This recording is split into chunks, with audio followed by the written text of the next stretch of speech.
Warning. The following program contains scenes which may offend some viewers. Others may experience mild discomfort, nagging backache, postnasal drip, and delirium, followed by rapid heartbeat, swelling of the nose, throat, and abdomen, and loss of facial hair. Repeated viewing of this tape may result in the loss of one's bodily functions, redistribution of facial features, premature baldness, and a difficulty in forming simple sentences. So, if you're seriously considering a rewarding, challenging career as a lawn ornament, this is the show for you.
What was you saying now? I'd like to sit outside of a drag race. Like, What the fuck does that mean? It's gonna vibrate.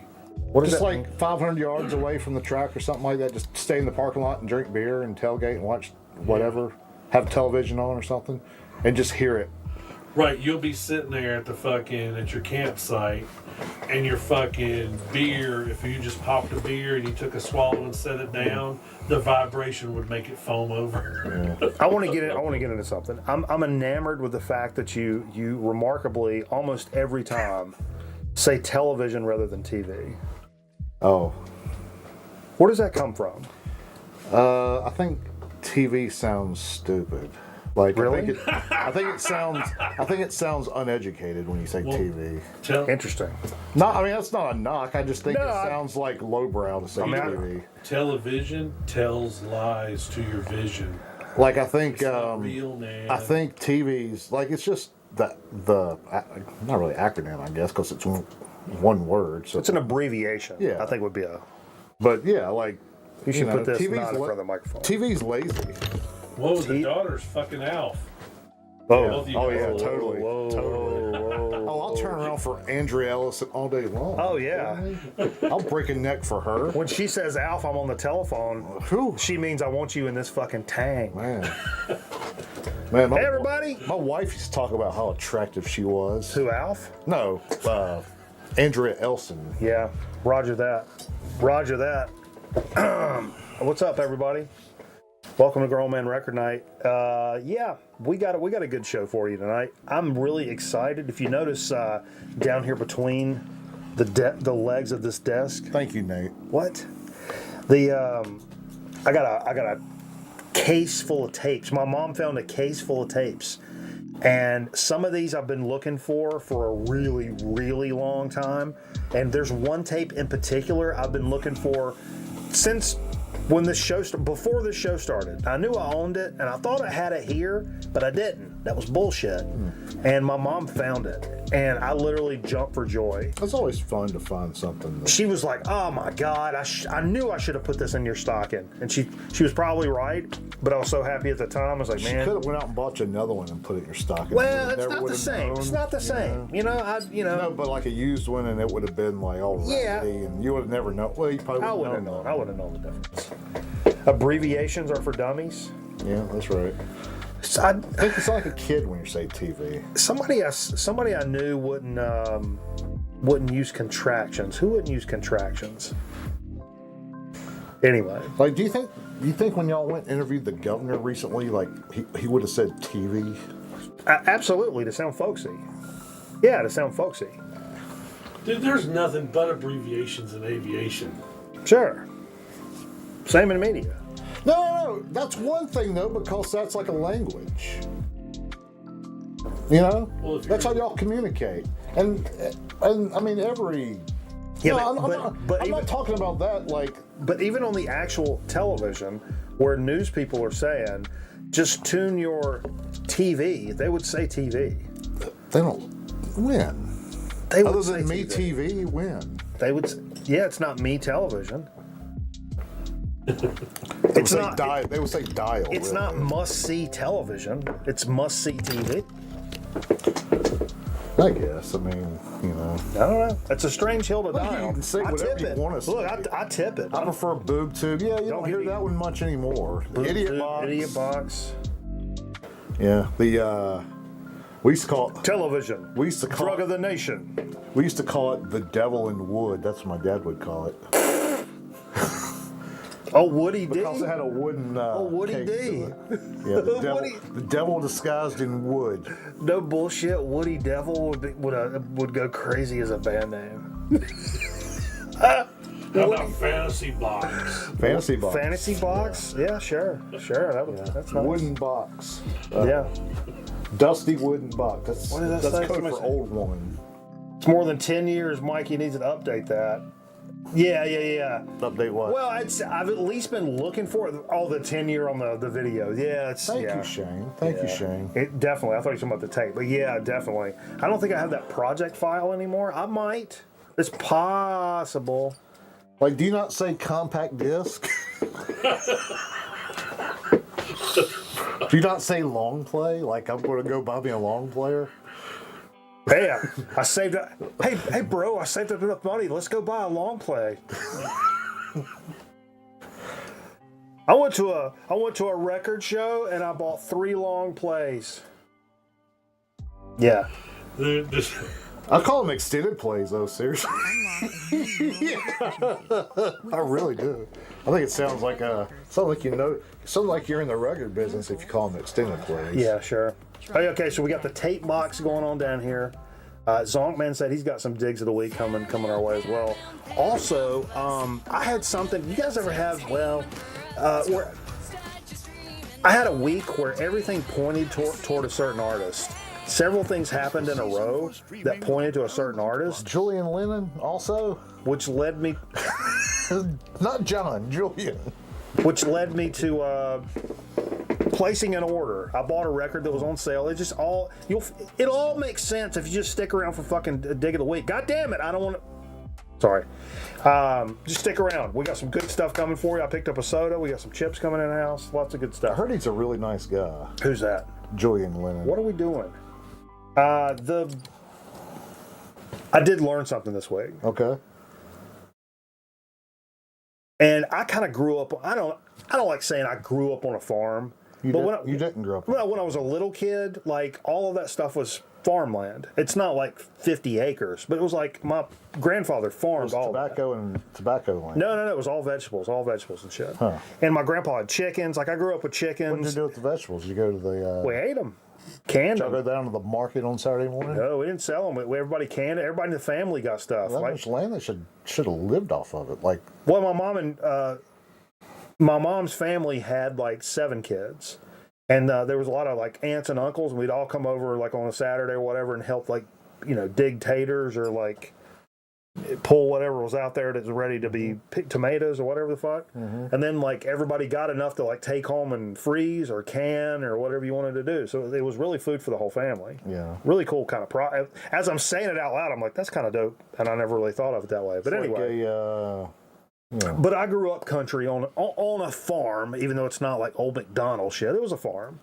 yeah, now a house. We had an outhouse, until just a couple of years ago. In fact, there's a picture floating around on the internet of me holding an AR-15 in front of an outhouse on Christmas Day, which adds a little bit of panache to the story. Je ne sais quoi. I think. A little je ne sais quoi. Reginald Denny. What up, Dump Finger? I was thinking Yeah, about whiskey chips, pizza, and snacks. I was thinking about the base today. But no, so I grew up country. I grew up on a farm. But I learned something about chickens today. Well, it was a couple of days ago. I learned something about chickens. Yeah.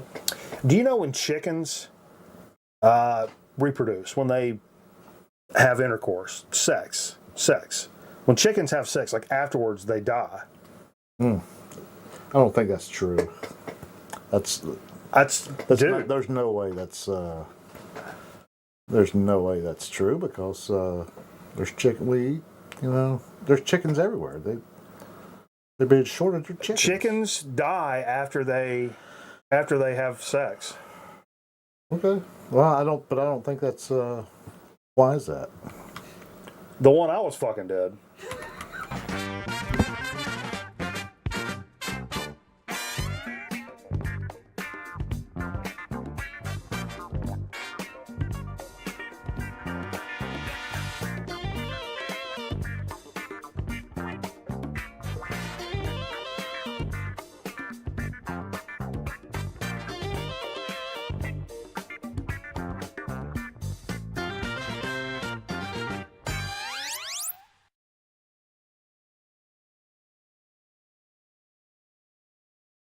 I'll take it.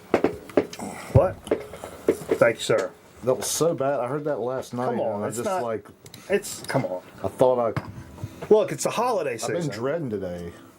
It's the holiday I've been season. dreading 25. That might be illegal. We're in North Carolina. No shot. No shot that's I think you illegal. can still marry your cousins here. Oh, look, My grandparents are cousins. uh-huh. That explains a lot. Uh-huh. They are. They're like third cousins or something. Sure. Oh, Well, they're in Wilkes County. That was pretty normal where they lived. if you're asking me, did or did I not put on fucking cologne before I went to family reunions? I mean, Yeah. show up with my fucking aviators on, Oh, yeah. We used to run to the t-shirt, bathrooms. t-shirt just a little bit tighter than normal. Yeah. I mean, I may have been, what my family called showing out. You don't show off, you show out. Right.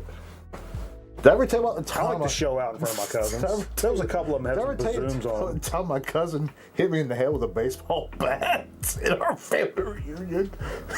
Dwayne hit me with... Okay, grandparents were cousins, and then another cousin hit you in the ball bat. It wasn't a bat, but it was a piece of wood like a shape of a bat.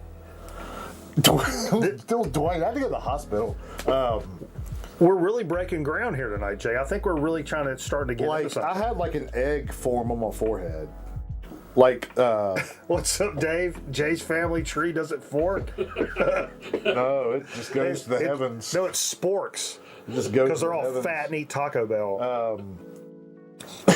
By the way, I have some, I won't say it on air because it involves a kid. So, Jesus Christ! I just said Taco Bell and I'm hungry as fuck.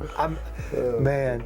I got one Christmas wish. Just bring back those fucking enchiladas, man. I just want, Enchilada? Why don't you call them and ask them? man, I want an enchilada. See if I got a phone number for Taco I Bell. think the chili cheese burrito was the comeback of the year for them. Dude, let me tell you something. You got one since they came back out? Did they come back out, the chili cheese? I told you, they came back out like 6 months ago. Look at that. I have to show Are you you a this. Taco Bell guy? No. It This goes is- right through you? It hurts you? This is not a... It eats your insides? Oh. I'm fortunate not to have that issue, I guess, but... By the way, there's... My thing is Brunswick stew that my family does. I'm not kidding. That really Hold tears up. me up. I'm not kidding, but you know how on like Facebook... Oh, fuck. You know how on Facebook they... Ridicule each other? No, they always like recommend like shit to you. Yeah. No bullshit. This has been recommended to me no less than fucking 12, 13 times. This group. The chili cheese burrito locator. I'm not bullshitting. Oh, is that a thing that's only in certain markets? Yeah. But look, people will post like made the magical discovery night at our local Taco Bell. But people will be like, they would post receipts and be like, Route 25, Kentucky, like, you know, whatever the fuck, like posting the fucking skinny. That's the. But I was like, man, why you keep recommending this shit to me, motherfucker? Like, what are you saying? They've gone up in price though. They're not like they're not on the real cheap. I guess their value menu. Aaron says he gets that one too. How do they know we're fat, Aaron? Well, they know everything. Man. Or I guess maybe it's a matter of how many times Taco Bell comes up in a casual conversation, and they're like, "Yeah, we got to add this to the algorithm." I mean, what are we doing? You've ordered it before too on your phone. I mean, I ordered pizza tonight, and I'm just like, why don't I just download the app? download pizza. You remember one of the lines of material in my fucking document? It's like, hey, NASA, get your dick out of Mars and figure out how I can download French fries. Oh, the good old day. All right, let's get moving and grooving here. Yeah. So we got what's the hierarchy here? We did a record store day that was Friday. I mean, I didn't do it, but we did a show. What's happening? I'm trying to think of any housekeeping stuff. I am going to be going to New York City. Any homies in New York City want to meet up? Any chicks with big bazooms want to meet up in New York City? New York. No, I'm going up like Wednesday through Friday, and I get on a plane at like 6 or something, like Friday night. Yeah. Which is going to put me back here in town about record show time. So there's a possibility I get off the fucking airplane, I come over here and I just fucking fire the stream up. There's also a possibility I'm like, yeah, fuck you dudes. I don't want to do nothing. And I may just fucking chalk it. But I don't know. So stay tuned for more information. Are you going to do so? I'm just looking at my schedule for next weekend. No. Are you doing a Saturday night show if you don't do a Friday night show? I mean, we could throw that's a possibility. Captain Car Wash? If we wasn't, I don't want to step on nobody else's show. Bill does a stream like 10. Screw them. Come on. Who cares? No, we could do an early jam and come up to that, or wait till afterwards. I don't go on at 9:30 and or 9 o'clock and just play records for 4 hours. No, I won't do that. I did that by accident one time, but I don't like doing that. I don't like doing that. I'm not anybody's friend. We're well aware of that. It's Bill. Bill, he's the one over in Iceland, right? That's right. You nailed it, Jay. That's it. I don't get those ads. This is all that booby. I love getting that booby in the. I like getting that booby in the mail. It's like a secret fishing hole, but beans and cheese. That could be quote of the night. What's that? Jay's a dick. Yep, there we go. Thanks. Perfect. 8 a.m. Saturday stream. That's. Well, you still got a 24-hour Not stream. gonna happen. That'd be a good time to do a 24-hour stream. Turn the camera on Friday night when you get here. I think we're gonna do it. And go to. I think we're gonna do it before Christmas. I'm a man of my word, and we're gonna make that fucking happen. What? 24-hour stream? Yes. Yeah, I mean. I'm gonna been make telling that you happen should do it before Christmas. For 9 months? No, 11 months now. Yeah, I'm gonna figure it out before Christmas, even if it means me We doing can take a big vacation coming up. even if I do a whole bunch of blow and then just do it in game. I think we should in-game. get some weights on the set and work out the whole time. Oh yeah, we could do a little workout segment. You a deep knee Let's get band into guy? bodybuilding. You get into or Yeah. power. Would you rather get into powerlifting? Powerlifting. Do you know anybody that sells steroids? Yes. I'll cycle if it'll help me. Oh, I'll cycle all day long. If it'll make my life better, I'll do it a lot. Oh yeah. I miss smashing inanimate objects and crying at fucking long distance telephone commercials. Oh God, do you cry a lot on that? You cry a lot when you're on steroids? Is that what that does? You Oh think God, even I if you cry a don't, lot you think now. about it. I cry a lot now, man. You're I either probably smashing shouldn't- shit or crying about shit. I probably shouldn't do that. Yeah. Considering how much I cry as it is. It's fucking, Yeah. it's insane. Carl says he'll come up, do it. Yeah, look, we're gonna, Yeah. we need all try the to, help we can get.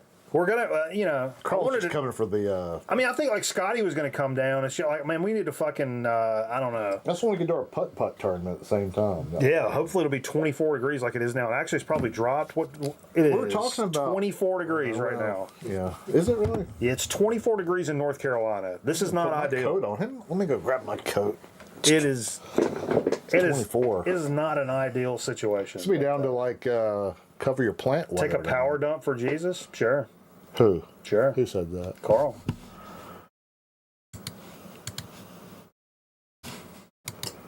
Hude suave, betu suave, hude wave.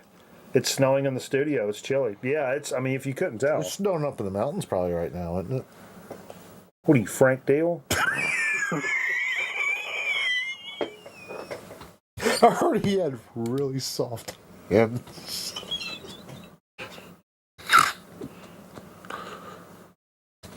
Especially.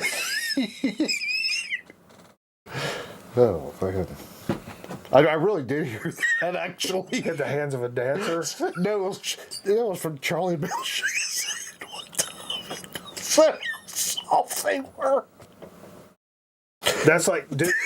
That was one of those random things that came up once. You ever meet a grown ass man? You're like, oh man, nice to meet you.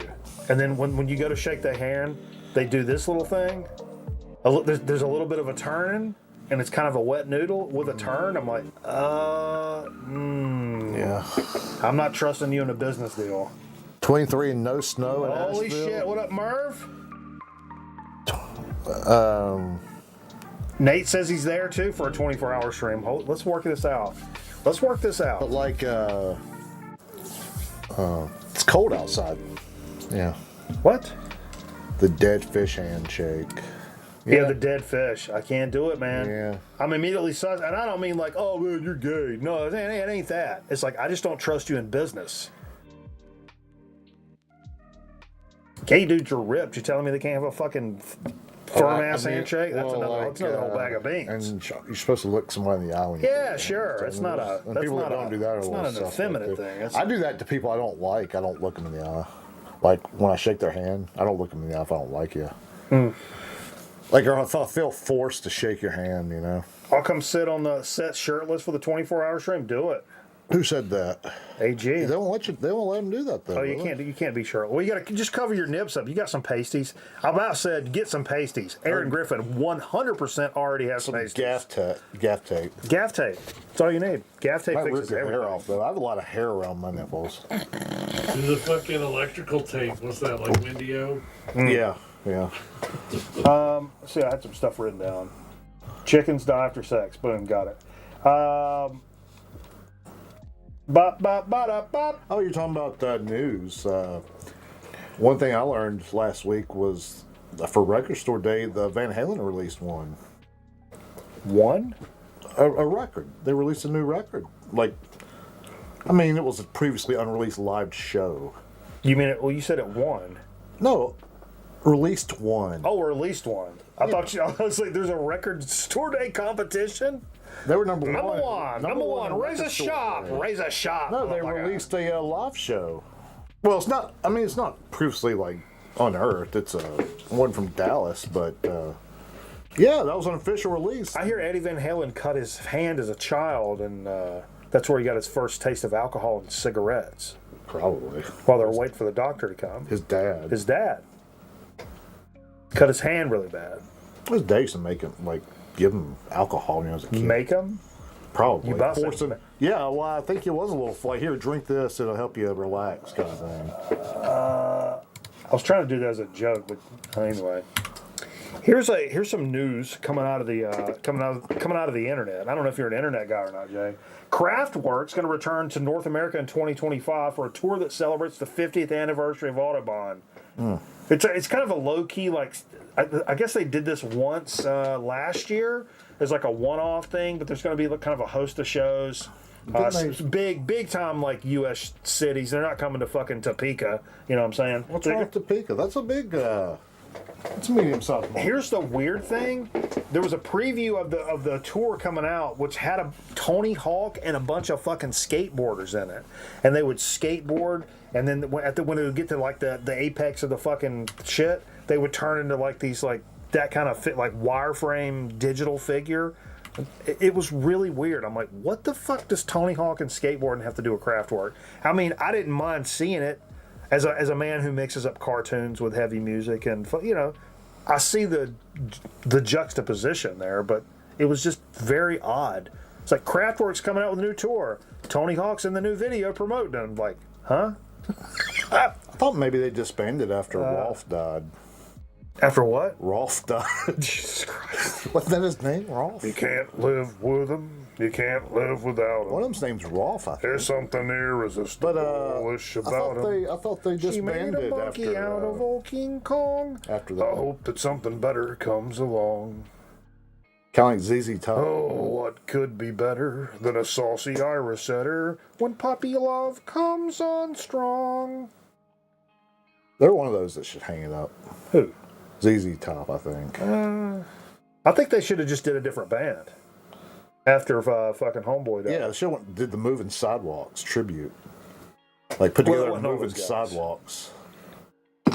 Hawk is a big fan. Is that what? Maybe that's what it is, man. Oh yeah, Tony Hawk. You know what? Also, he's a big fan of. I like here? both of them. CoQ10. How's your CoQ10 levels, Jay? Is that what he does? CoQ10? Because he had heart issues, right? Yeah, but you need to check your CoQ10 levels. Yeah. As your friend, I think it's important to maybe go get checked out. I heard he really likes. Also, you may want to get checked for the herpes while you're at it. You definitely probably. Do you know North Carolina is like you have one of the herpes. highest states in the country with STD? That's what I'm saying. Herpes. Check the herpes. It's pretty bad. It's like it was 89% or something like that.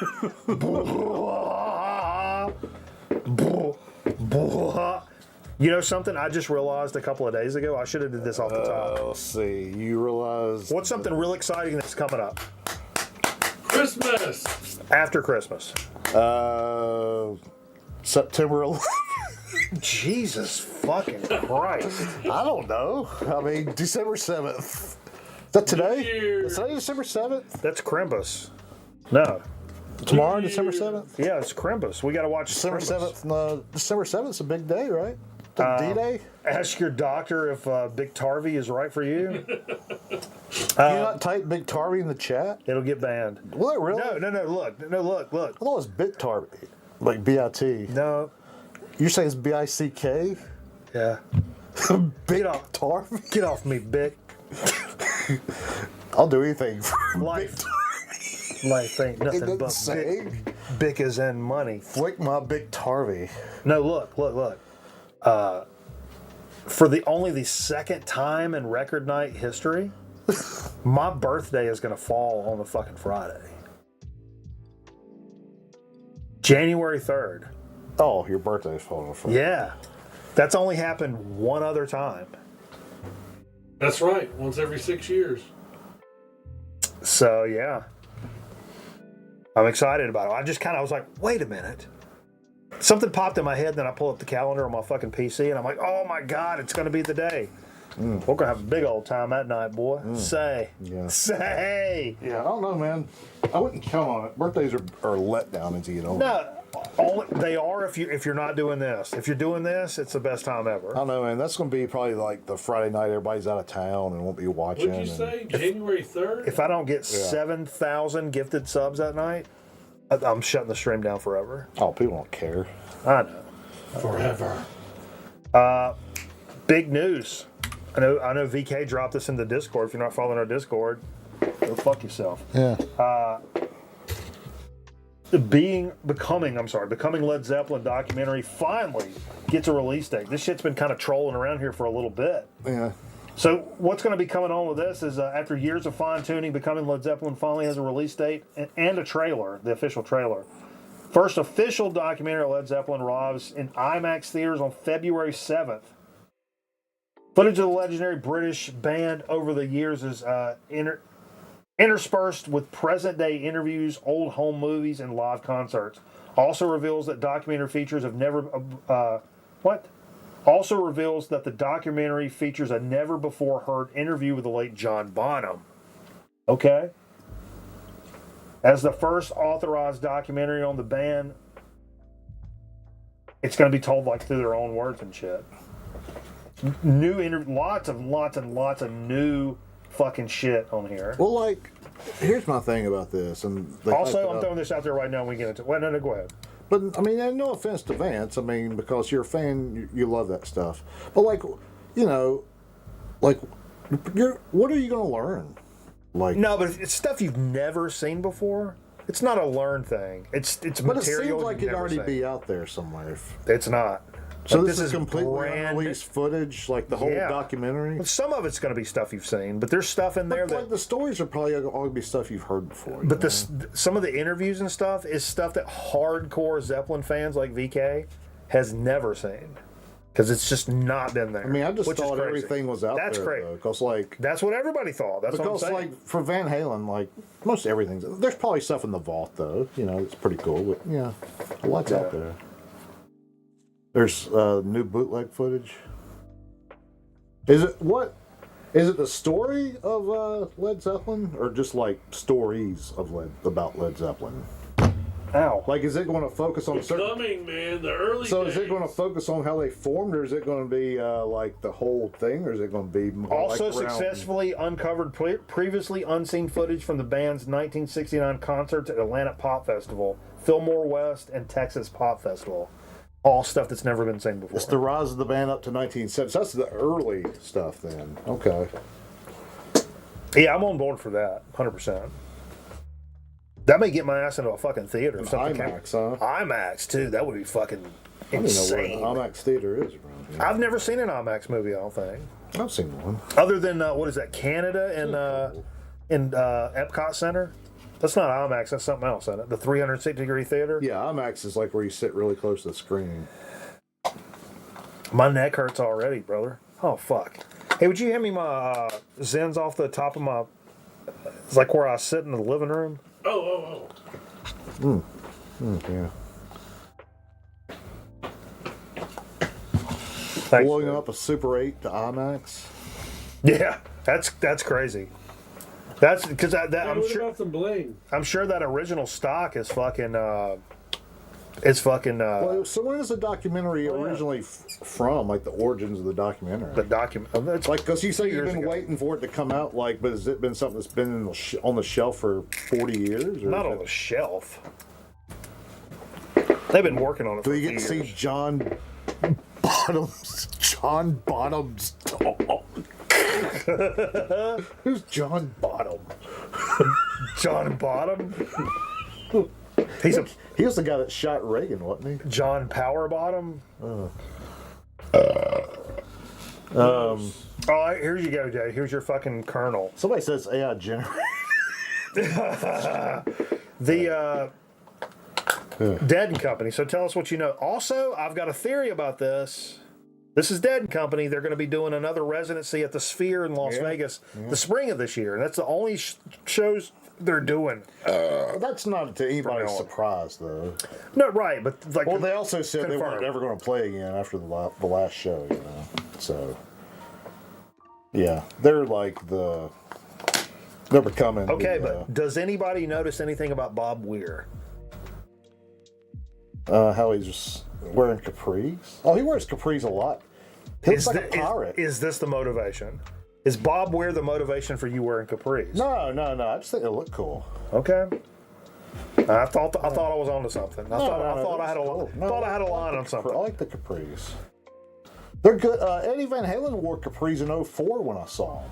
Well, back then they were When called Sammy Hagar. messenger pants. I had some messenger And pants. I thought they were awesome. I never had any, and I finally bought some. His were he just cut his off though, you know, which is really cool. How many real Grateful Dead members are in Dead and Company? Nate's asking. Well, the drummer Bill Kreisman left. It's only two. Mm-hmm. Yeah, Mickey Hart and if it was anybody besides John Mayer, they wouldn't be doing this. I mean, I think John Mayer's half their draw. To be honest with you. Sure, and I think it's interesting that largely, in my opinion, I think that like the Deadhead community, has kind of accepted John Mayer, and like it's not like Oh yeah, they love him. yeah, and I think that's cool. Most that, of them do. I think that's cool that from him doing that kind of stuff and what he can do and what he could be doing, that's what he wants to do. Well, he seems very authentic about the whole thing. I mean, He does. He embraced- does. Like he embraced the whole. Like he's kind of like me. Like he just had never really listened to him before, and He's kind of like you. we're John one and the Mayer's kind of same. like you. We're- What are we're we one doing? and the same. He tries to look like me. Uh-huh. But no, like he was real late getting on board with him, and Really? yeah. Oh, I thought he's like a lifelong fan or something. No. Really? and fell in love with them immediately. Like, just thought the music was some of the best stuff he's heard. Because I mean, for me, like the logical progression for John Mayer, logical progression for John Mayer is he doesn't want to be fucking super hot like fucking pop star guy.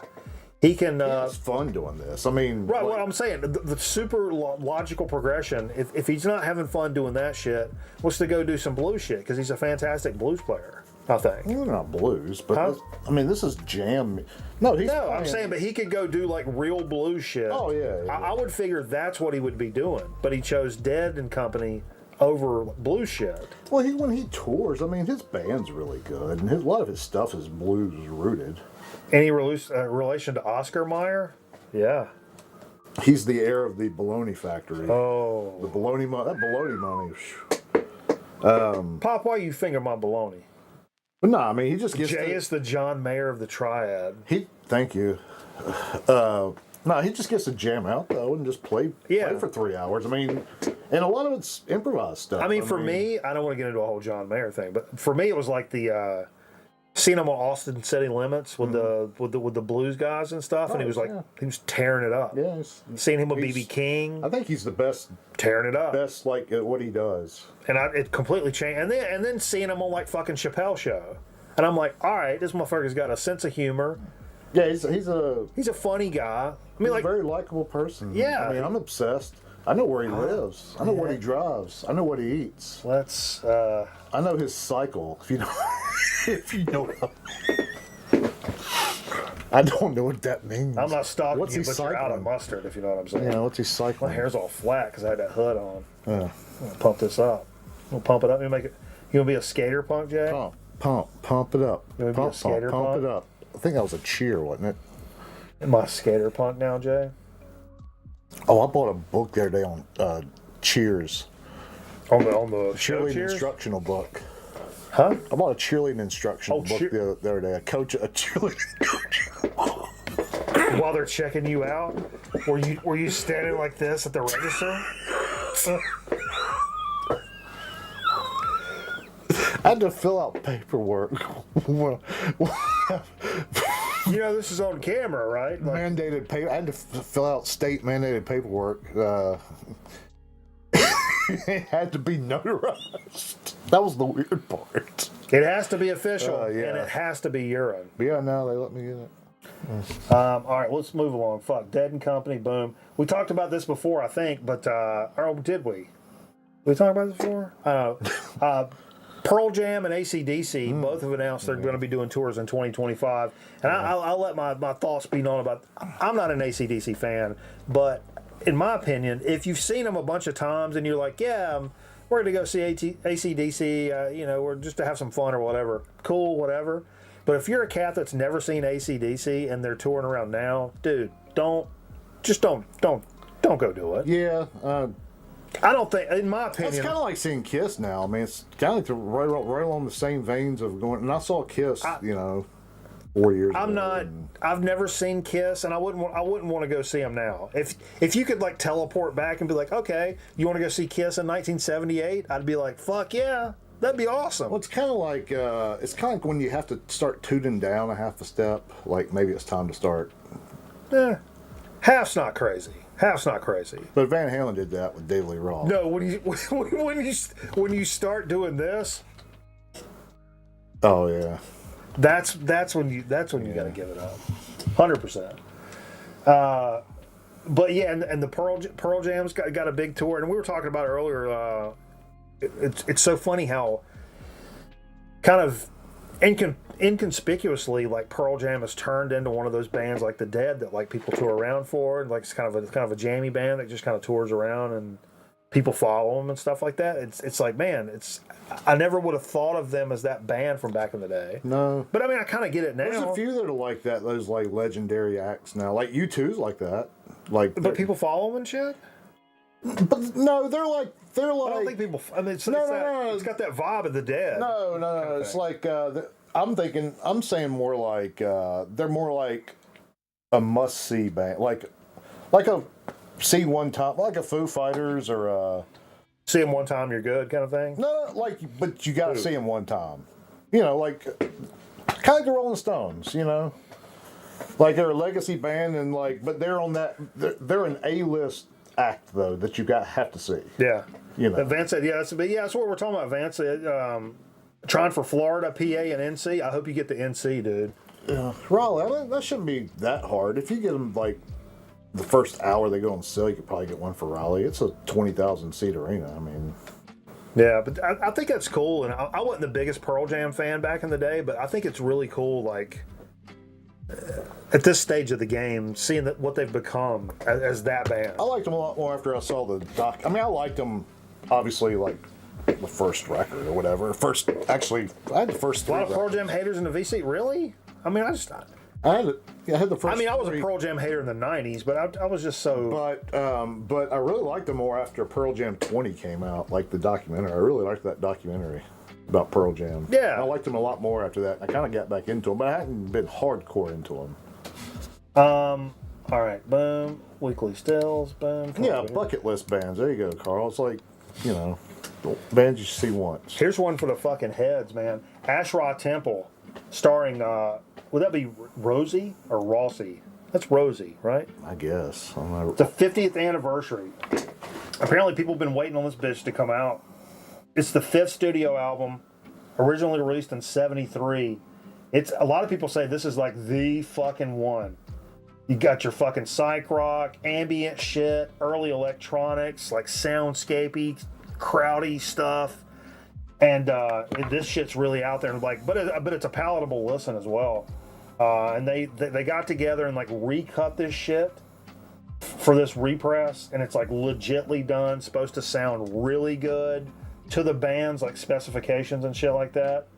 And it's got some unreleased stuff on it as well. But if you've never checked out Asherah Temple, you ever heard of Asherah Temple? Mm-mm. Dude, they're fucking insane.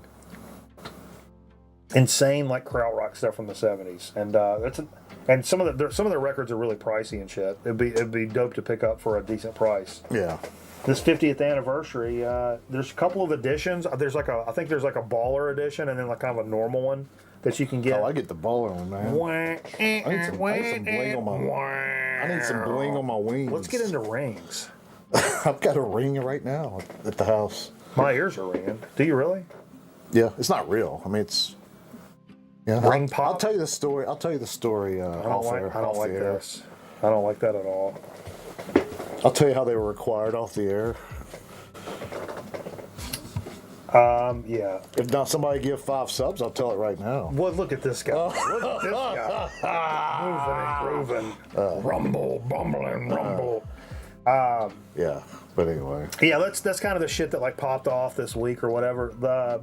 Let's get into some of the stuff that came out today. I don't think I've talked about these guys before. Yeah. Bikini Beach. Oh, it sounds like that looks like nothing like a Bikini Beach record. 100% grabbed me in by the cover. But this is 6th studio album by these guys. Maybe I've just missed the boat on these guys. 100%. They're from Constance. Okay. Truth or Consequences?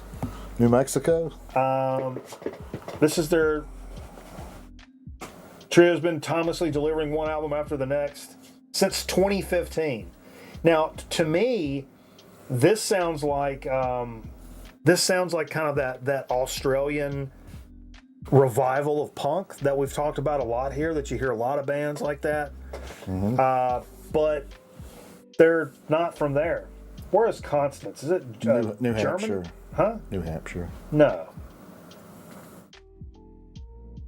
Album was produced by the band and itself and mixed by Billy Lunn, the singer from the band The Subways. Anybody ever heard of The Bikini Subways Beach? is from Vermont, so that would make sense. The Subways are from Vermont? Yeah, so it'd be New Hampshire. Is it? Yeah, I'm pretty sure. It was a different one from Germany then. I wrote something down Germany on here somewhere. Oh, that was Kraftwerk. No. No, the Franz from Kraftwerk. No. But anyway, I jammed some of this today. If you like some of that garagey punk kind of vibes, some new shit, newer shit, 2015 and beyond. Really good stuff. Never heard of them before. Check it out. Books. Check them out. Hey, we should get a new segment Uh-huh.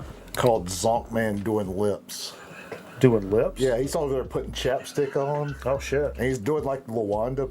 LaWanda Page? Yeah. What the fuck? I don't even know what that means. Like this. Oh. And he's putting it on. And so I think he should like save it for when he comes on the to do his little bit usually on the show and Start off with that? start off with On a that. tight Yeah, shot? get a tight shot. Sure. How about we just do a segment called Jay is Easily Distracted? You know, the other night we talked about maybe incorporating some pro wrestling bits into the show. Maybe, yeah. You know? Yeah. Like a one-off stunt every now and then. Make a remarkable stunt. I told you we should stage a robbery over here. Yeah, I don't. Just to get views. We could make it go viral. I don't know about that one. Because you leave your door unlocked. It could happen. No, y'all leave my door unlocked. Well, we can lock it now that you got a new door. Yeah, I lock my door when you guys aren't here. I leave it unlocked so you guys can get in. Oh, well. I didn't know I was supposed to lock it back. I mean, you don't have to. I'm just saying. I just always thought you left it unlocked. Yo, E-Dub, what's up, man? How you doing? Yeah, who of you guys have ever heard of this band? And the name, again, jumped out at me and grabbed me by that fucking peckerhead, Jay.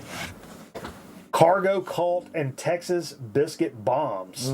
This is the two-headed cobra on Modern City. So I guess it's technically like a split. Cargo Cult was a band from Austin, Texas. It featured Randy Biscuits Turner of the Big Boys Randy Biscuits. and Dwayne Dennison before he moved to Chicago to form the Jesus Lizard. Like, what the fuck? I did not expect to see Jesus Lizard in this. But after their first album, Strange Men Bearing Gifts, on Touch and Go Records, they recorded demos for a second album in '87, but broke up before any of that got fucking released. These demos are available for the first time now. Now, in 2004, the Biscuits put together Texas Biscuit Bombs with Maximum Rock and Roll and Left of the Dial. And it's got a bunch of like Texas punk classics and shit on here. And this release includes 2 live sets just days before Biscuits' untimely death in 2005. Totaling 25 songs. This double LP features original cover art by Biscuits and a die-cut silkscreen cover. Includes a set of 20 Cargo Cult and Texas Biscuit Bomb flyers. That's fun. I listened to this today, and it was fantastic. With a name like Biscuits, though, you wouldn't think his death would necessarily be untimely. It's true. It's true. But if you've never heard that, check it out. I did want to mention for our pals, you know, we play this record a lot here on the show. One of our favorite jazz records to play, the Dave Pike set, Infrared. This is a 72 record, came out on a BASF and MPS records. And Ear Music has released a reissue of this. A lot of people have asked, where can I get a copy of this record? And I didn't realize, as popping around on the one that I have, the copy that I have, that's just worth a little bit of money. It's a little bit of a chunk of change nowadays. But here's a nice reissue you can go pick up right now from Ear Music that's not going to cost you that arm and a leg. Let's, why don't we start selling your records and autographing them? Sure. I like that. Some That'd be people good money. Some people would take do the fucking label baby junior and like stamp their name on it. I kind of like that. Yeah. No, I meant like Just selling, finished a DJ set. Hell yeah. selling to people in the VC. at you, boy. Like, Look at to you, watch the boy. show, you know? Yeah. Like, we can put them on a merch table. I played shows with this band that had this bitch. I'm sorry, had this woman lead singer, and You ever hit a woman before? Be honest, you ever hit a woman? no, I never hit a woman. She sold signed headshots of the lead singer in the merch booth. She And I thought- sold live headshots to the Yeah. lead singer? Yeah. Was she famous? No, Oh. I thought it was the cringiest shit. I think it's very Of all time. You gotta love yourself to do that. It's one of the most popular bands in North Carolina for a while. The band was called Dream Killer. Do you remember Dream Killer? You remember Dream Killer's on? And we played a lot of shows with them, and we were kind of okay with them. And like, we didn't have beef or nothing with them. ever- But then you go over, like, one of my buddies was like, hey man, come over and check this out. We go over to their merch booth, and there's like 5x7s of the lead singer like signed. I'm like, man, what are we doing? What are we fucking doing? Did y'all ever get those? Like a band photo y'all sold or anything? No. No. Why not? No. Didn't y'all sell? Didn't your drummer like sell his drum heads at the merch booth in Silent or anything like that? That's pretty popular with bands. Yeah. I'll mention this one quickly. It's a band called Duster. I didn't know anything about these guys. American rock band formed in San Jose back in '96. Numeros put this out here. They did a bunch of records and then like got back together to make new music. What is the name? What did they call this type of music? I thought it was going to be considered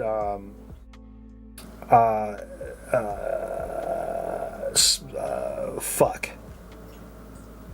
Now I'm fucking. Are you having a stroke? I'm having a stroke. No, like desert rock? No. They call it slowcore. Is that the term?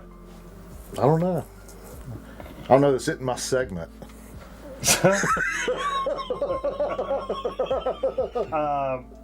I'm trying to look. Where does this fucking say this at? Oh yeah, here we go. Duster was closely associated with the burgeoning slowcore and space rock revival in the 90s. Space Hog? Shoegaze is the term I was trying to think of. God damn. What Space Hog? But I thought it was going to be a fucking shoegaze moniker. It's not. Slowcore, which I've never heard of, but it's super trippy and like experimentally sounding and slow. Apparently in the 2020s, a lot of motherfuckers started using their shit on TikTok. That's how they got popular again, which is fucking crazy. But I jammed this today. Look, it's not like we put this on now. It's not going to keep the party going. Yeah. But it's fucking 2, 3 a.m. You want to kick back with a little, it's kind of that vibe. Mm-hmm. Anyway, I thought I'd mention it. It's worth checking out. Good job. Books. Good job. New Opeth record dropped. I think this came out maybe like a week ago, and I may have missed it or whatever. Mm-hmm. Now, this on Christ Records? It's on Warner, actually. Warner Brothers? Steve Warner this Records? Yeah. 14th record by Opeth, and this is kind of their return back to the last few ones, because they were they were really heavy with a lot of deathy vocals and growly shit, but they've always been pretty progressive. They've increasingly gotten more and more progressive, and the last several albums have been instrumental and like not necessarily instrumental, but like no hollery screamy stuff. It almost sounds like Porcupine Tree or Steven Wilson stuff, and he's produced some of their stuff. Okay. And this is their return back to like some heavy stuff. So it's got all that progressive stuff. It's got the nice singing and progressive music. I like and nice singing. Yeah, but then it brings in the fucking heat from like back in the day Opeth, and for the first time in a long time. And I jammed this. Now, truth be told, Well, we should tell you the truth. I respect all that stuff and I love it, but I love those last few records where it was just progressive stuff without all the hollering and screaming. This is good though. This is really good. I did enjoy listening to it today, but it's one of those bands like I think they do the non-aggressive stuff so well that I just want them to keep doing it. It's not that I don't like the heavy stuff. I just think they do the other stuff so well. I don't want certain parts to end, you know what I mean? But anyway. Yeah. Interesting. Very interesting. All right, let me scroll down here. Roll down. Yeah, do that, man. Scroll. Get on down there. Having a problem with Switch, Eric? That's. Hey, we're on YouTube though. Oh, you're on YouTube now. We're on. Okay. You're on YouTube. We're on Nationwide. I didn't know this was a thing. Screaming Trees. I'm a big Screaming Trees guy. This weird thing's happening. Ellensburg. Demos 86 through 88. Now, Ellensburg, Washington, Jay, is known for the world's third largest 3-day rodeo. That's right up your alley. 90s NFL legends Brian Habib and Drew Bledsoe. I know Drew Bledsoe. That's their hometown. But I guess before they really... Let me just read what it says here, instead of trying to fucking ad-lib this shit. In the late 80s, Ellensburg residents were often confronted with the strangely primitive sounds of the band coming from the headquarters in the back room of the Connor family Main Street store. This is early Velvetone and SST kind of stuff they did, but a lot of this stuff had never made it onto albums and shit. These are like 4-track recordings from their like early days, jamming in this fucking store or whatever, and I guess limited to 500 worldwide. Oh wow! Check it out. I thought that was the cover right there. What you're showing. That's in Eastern Washington. Yeah. That is the cover. I mean I thought that all that brown was the whole thing. I was like, why is there a picture of a record on this cover? Yeah. That's cool. The New Eastern Mexico of Washington. Oh, really? Well, the desert? I don't know what that means, but I love it. This is kind of I'll throw a wild card on this. Yeah, sure. This is a wild card. I mean, there's probably several of these could have been wild cards. Yeah. Dealer's choice. Sure. But I thought this was really cool, and I jammed some of the shit. This has been around for a while, and a lot of people may know this or something, but it's called Monster A Go-Go, Teen Trash from Psychedelic Tokyo 66 through 69 on Cosmic Rock Records. You can find this for the last few years, but I think they've all been boots and unofficials. This isn't like a real deal reissue. It's a sought-after compilation exploring the group sound movement of that swept Japan in the mid-'60s under the influence of the Beatles. Dozens of Japanese bands devoted themselves to exporting a wide genre that ranged from surf rock, garage funk, psych, R&B, featuring, this are the ones on this album here, the Mops, who are a Filipino band that relocated to Hong Kong, the Swoomers, the Golden Cups, the Beavers, the Carn Beats, the Spiders, the Voltage, the Bunnies. The Beavers. But I listen to this is like, it's like any of the, like, if you like psychedelic nugget stuff, like garage rock nugget type jams, this is the fucking vibe here. Definitely what you want to check out. All right. It's really good. If you like that whole shit, you know, we play a lot of stuff like that on the show. Oh. Hey, who can tell me what a dog neck is made out of? BS.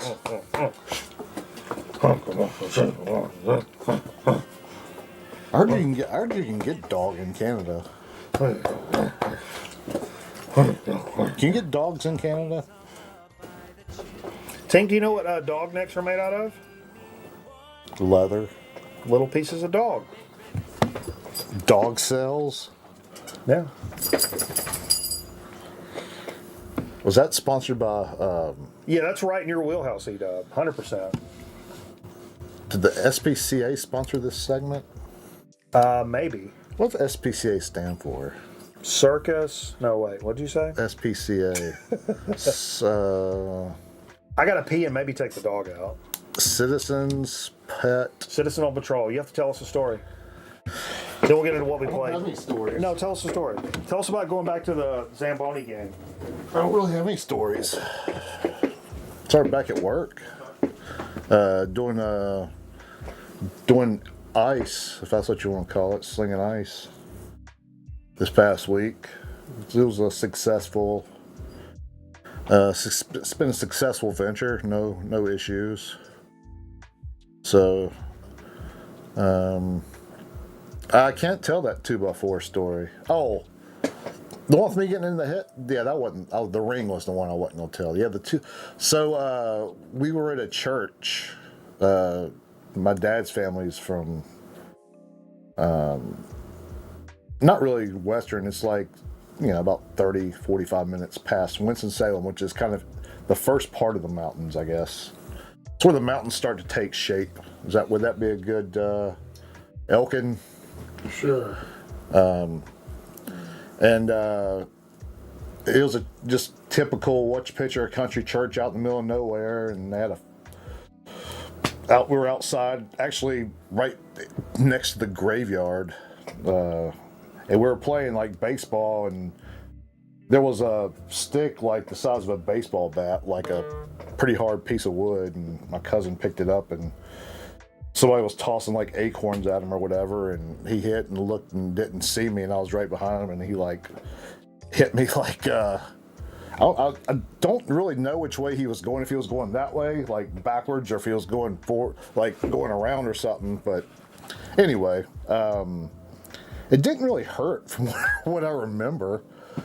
I never passed out. I kind of blacked out for a split second after it happened, of course. Like, No concussion. but well, maybe because I was awake before I hit the ground. But I remember getting hit, and I blacked out for like a second and a half, maybe. Then I had this big egg on my forehead where he hit me, and I was fine. I wasn't, like I said, I wasn't hurt. Like, it didn't damage my skull or anything. I wasn't even bleeding, I don't think. And my parents rushed me to the hospital. They wasn't that big of a deal. I mean, we finished our food.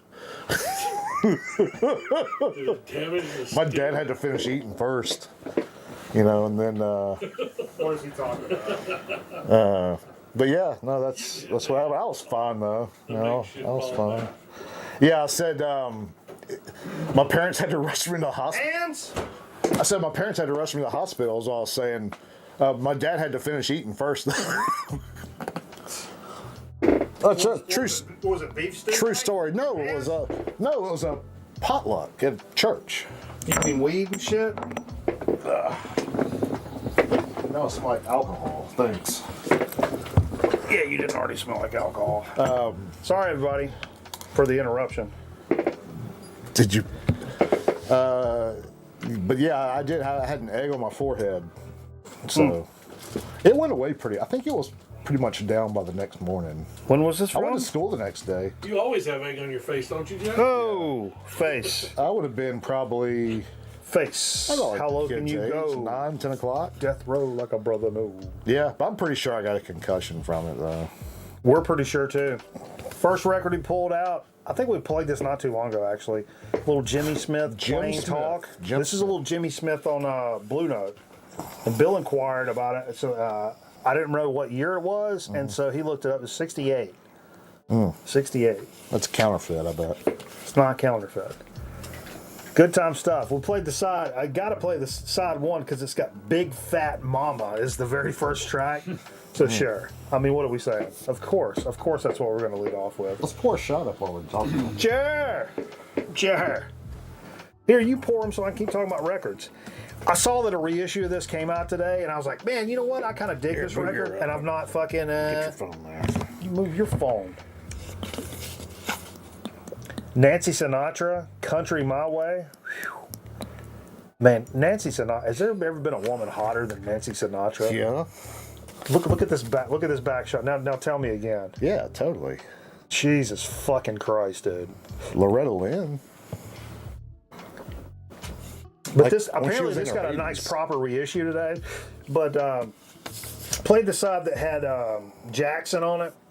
Sorry, Miss Jackson. No. Was that a Merle Haggard song? Who did Jackson originally? I don't know. Clean looking LP, Eric says. That might have been the last one he was talking about.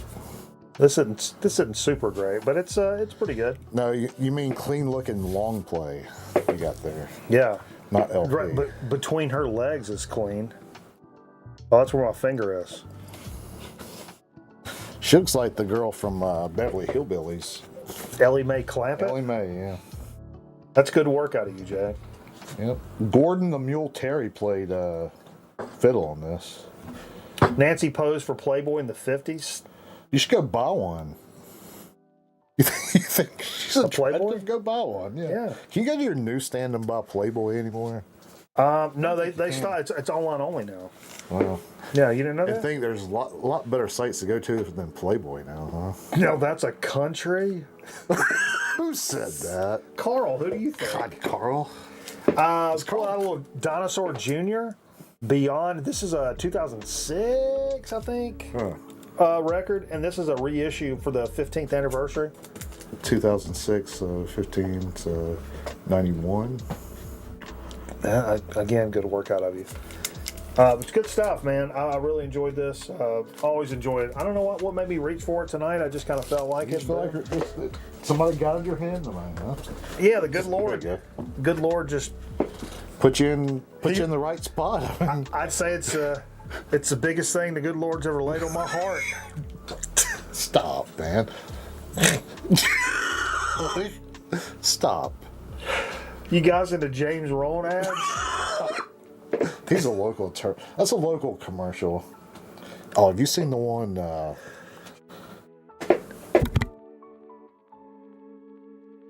Like, have you? It comes on the CW. Cheers, everybody. I think it comes on the CW. Yo, Frank, what's up, man? Frank. Hell yeah, dude. That's what it's all about. That's what it's all about, baby. Hey, that's what it's all about. That's what it's all about. Hey. Tony. You know what? Tony can only play Tony. Do you know what Judith Light used to call him whenever the camera went rolling? Tony the...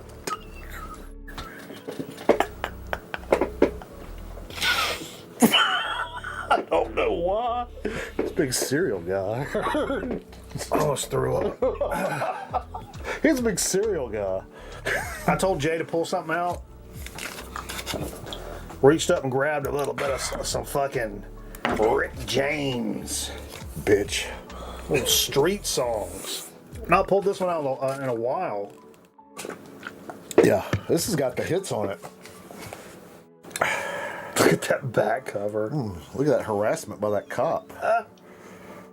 Look at the look on his face. That cop getting a cheap thrill right there. Yeah, that's solid business. I told him, like, you just got to watch. There's always a couple of bona It fide was slow a jams. semi-slow one, but it was pretty good overall. Sometime- No, on the back had a couple. Because he's great.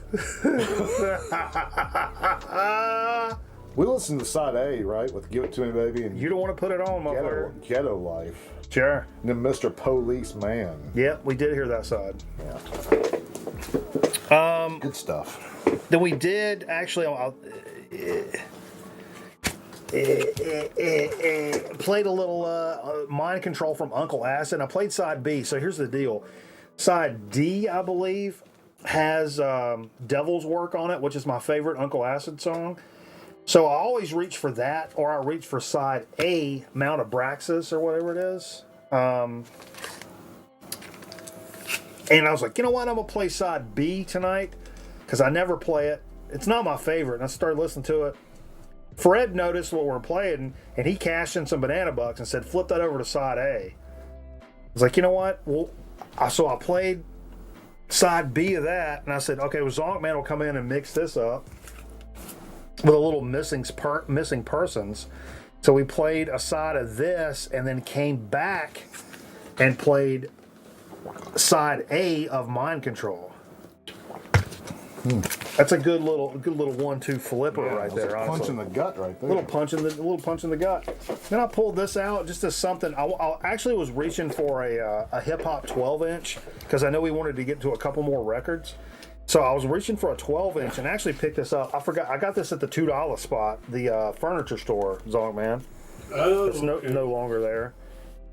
But it's Ghostface Killer Bulletproof Wallets. But this is the clean version. But it's like a DJ copy, like white label.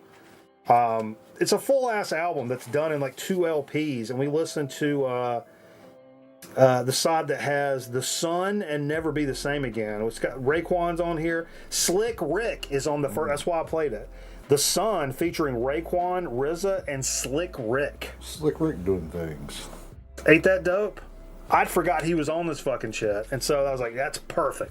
Perfect. And then the next track, Never Be the Same Again, it's got Carl Thomas and Raekwon on it. And number 3's The Forest. But yeah, it sucks that it's a clean version, but I also got this full-ass album for $2 at like a local digging spot. I like clean versions. Yeah, I mean, you can play it around your grandma. I was digging that chick. That's what he'd say. Oh, you, yes, With suck my- my, yeah. With my Jimmy rag. Is that what they call it? That's what I had that. Not they, but in fact, like I still have it over there. I think the no, I don't have the full album. West Side Connection. Yeah. I had the clean version of the CD, and it would say, "Oh, you need suck my dick." Yeah. What's a Jimmy? What's a what's a Jimmy cover? A Jimmy hat. You got your Jimmy hat? What's a Jimmy hat? Zong may need to step a little closer and explain what this is right here, because this was a fantastic flip over to this guy here. So this is called Dune Eater. This is an Australian stoner band. Where did this come from, Zong? This is Ripple Music, the great Ripple Music, and this is a split. Their Turn to Stone series, Okay. Chapter 5. Hell yeah. This was. I don't remember listening. You probably brought it over and played it before, but I don't remember it. Really I don't good. think so. No? Maybe not. No, maybe not? Okay, cool. That doesn't make me feel quite as much like a fucking burnout. But, yeah, this was fantastic. Obvious Caius Fu Manchu worship on this. Right. But in a very, very positive way. Really good stuff. They do a really good job with it, man. That was it was good stuff. I like that. Yeah. My rash is acting up. Uh-oh. And then finally, I finished it up with a repress of one of the most expensive records of all time. Is what a lot of people would say. Yeah. Leaf Hound, growers of mushrooms. OG, huh?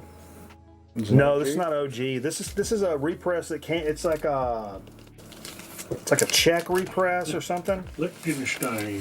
Liechtenstein? Is that I what don't it know. says? Is it? What is it? It's something weird. Let me see what it is. Not that people from there are weird, but hey, they're cool they do people shit there. different than we do. That's all I'm saying.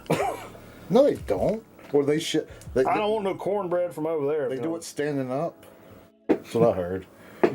Have you seen the short of the woman churning butter? Wow, that's a. Yeah, I've seen that. Oh god, that's funny. Yeah, I've played that a few times back to back. Hey, read that down there in that corner. What does that say? Very corner. Recoil. Very, very corner. Even with glasses, I can't see. It's another language. Can't read it. It's in another language. Looks Sure. Polish. Right to the It's left. Polish. Maybe it's a Polish reissue.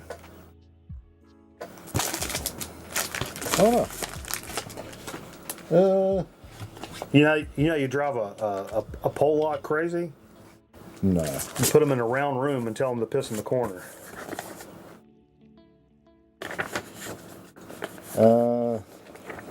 Yeah, I don't know. Okay, good job. Thanks. It doesn't say where. That's what we played. pressed. Boom. Oh, I need to fire up some fucking marbles. What are we But doing? it's definitely from another country. Yeah, it is. Oh, I gotta bring up Steam and everything. Boom. Come up here, boy. Come on up here, boy. Twitch. Yeah. Is there something that's Polish like like a dialect of Polish? Is Liechtenstein like something like that? What's Liechtenstein? Russian? I don't know. What? Is Liechtenstein Russian? What is Liechtenstein? I don't even know. I don't know what I they was just speak. talking shit, man. Is Liechtenstein Russian, or is it? It wouldn't be a dialect of Polish, right? I don't I don't know. I'm not a geography guy. Full disclosure, Cameraman won the geography bee in 8th grade. Well, he's not in the chat though. No, he won. Carl's a history guy, right? Yeah, he is. Carl might would know. That's usually part of history, like knowing some of that stuff. I want to say Liechtenstein's like part of old, like Belarus. Old Dominion Trucking Company. Like Belarus or something like that, right? Like my stain. That's the kind of people we have in the chat. Yep. 100%. Oh, good. Man, I don't like clicking stuff. I've eaten way too strong of an edible, so I'm sorry. That's why this is all why legal this here, is. though. Huh? It's all legal where we live, though. It's legal. This is legal business, but it's too much of Not it. if we're doing anything bad against the law. No, we're not violating the law at all. Not for that, anyway. But You said something about cocaine earlier, though. That would be in violation. no, that's in violation. of the law. Statute. No, we're not doing cocaine. 581.324. There's no Schedule 1s going down over here. Well, I took some this morning, but I have a prescription. Sure. Whoa. All right. Which one is this? Exclamation point play in the chat. So what are we on now? Which one? So this is a track that I don't know the name. It's called "Few Will Survive." I really like That guy Merv owns the track record at 126 and some change. So we've got a little something to fucking shoot for. I really like the start, but I feel like it's going to take a minute to get down that Sure. to get down that hole. Be sure to type exclamation point play in the chat, folks, to get a chance to cross that finish line. Make something out of yourself, will you? It's not too late. I don't care how old you are. There's still time to make something out of yourself. Get in the race. Get a good spot. Yeah, I read something about. Join the team. Come on in for the big win. By the way, you're a fan of Liquid Death, right? Sure. Yeah. Have you heard the thing Liquid Death's putting out? Yeah. Yeah, I heard that tonight. Aaron put that in the Discord. Yeah. Jay didn't look in the Discord. Well, I heard him. I heard our local morning talking guys. Oh, really? Talking about it this evening. What is it? Tell her about it. It's Liquid Death is marketing, I guess, or partnering with somebody that makes adult diapers, and to where you can wear it. They're marketing them to wear to shows. Like if you're in the pit at a show, you don't have to leave. Pit diaper. Yeah, like a pit diaper. And Yeah. you don't have to leave and just, do it right there. Which I've heard of people doing for years already. What, wearing diapers?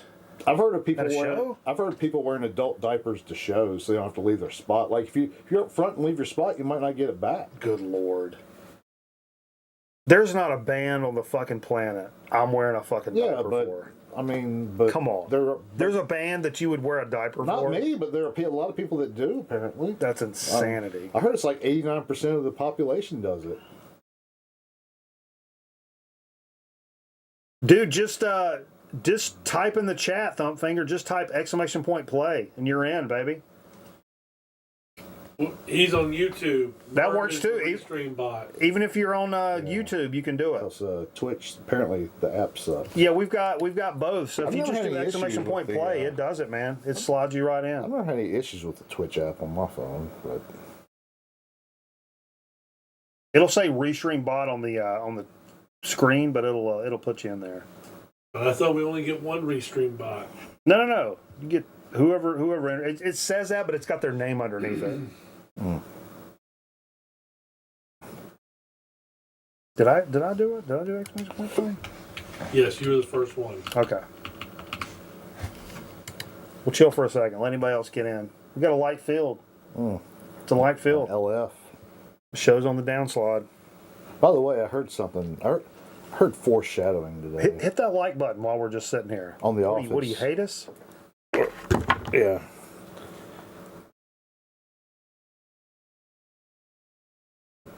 What?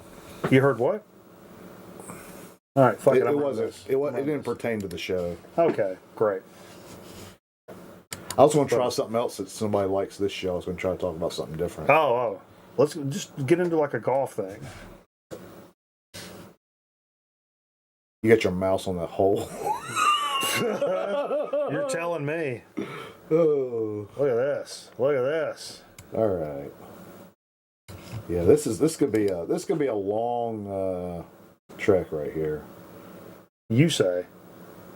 I think the secret to getting the record would be getting down this start pretty quick. You got to get up to a fast start. This reminds me I was going to look up my college girlfriend.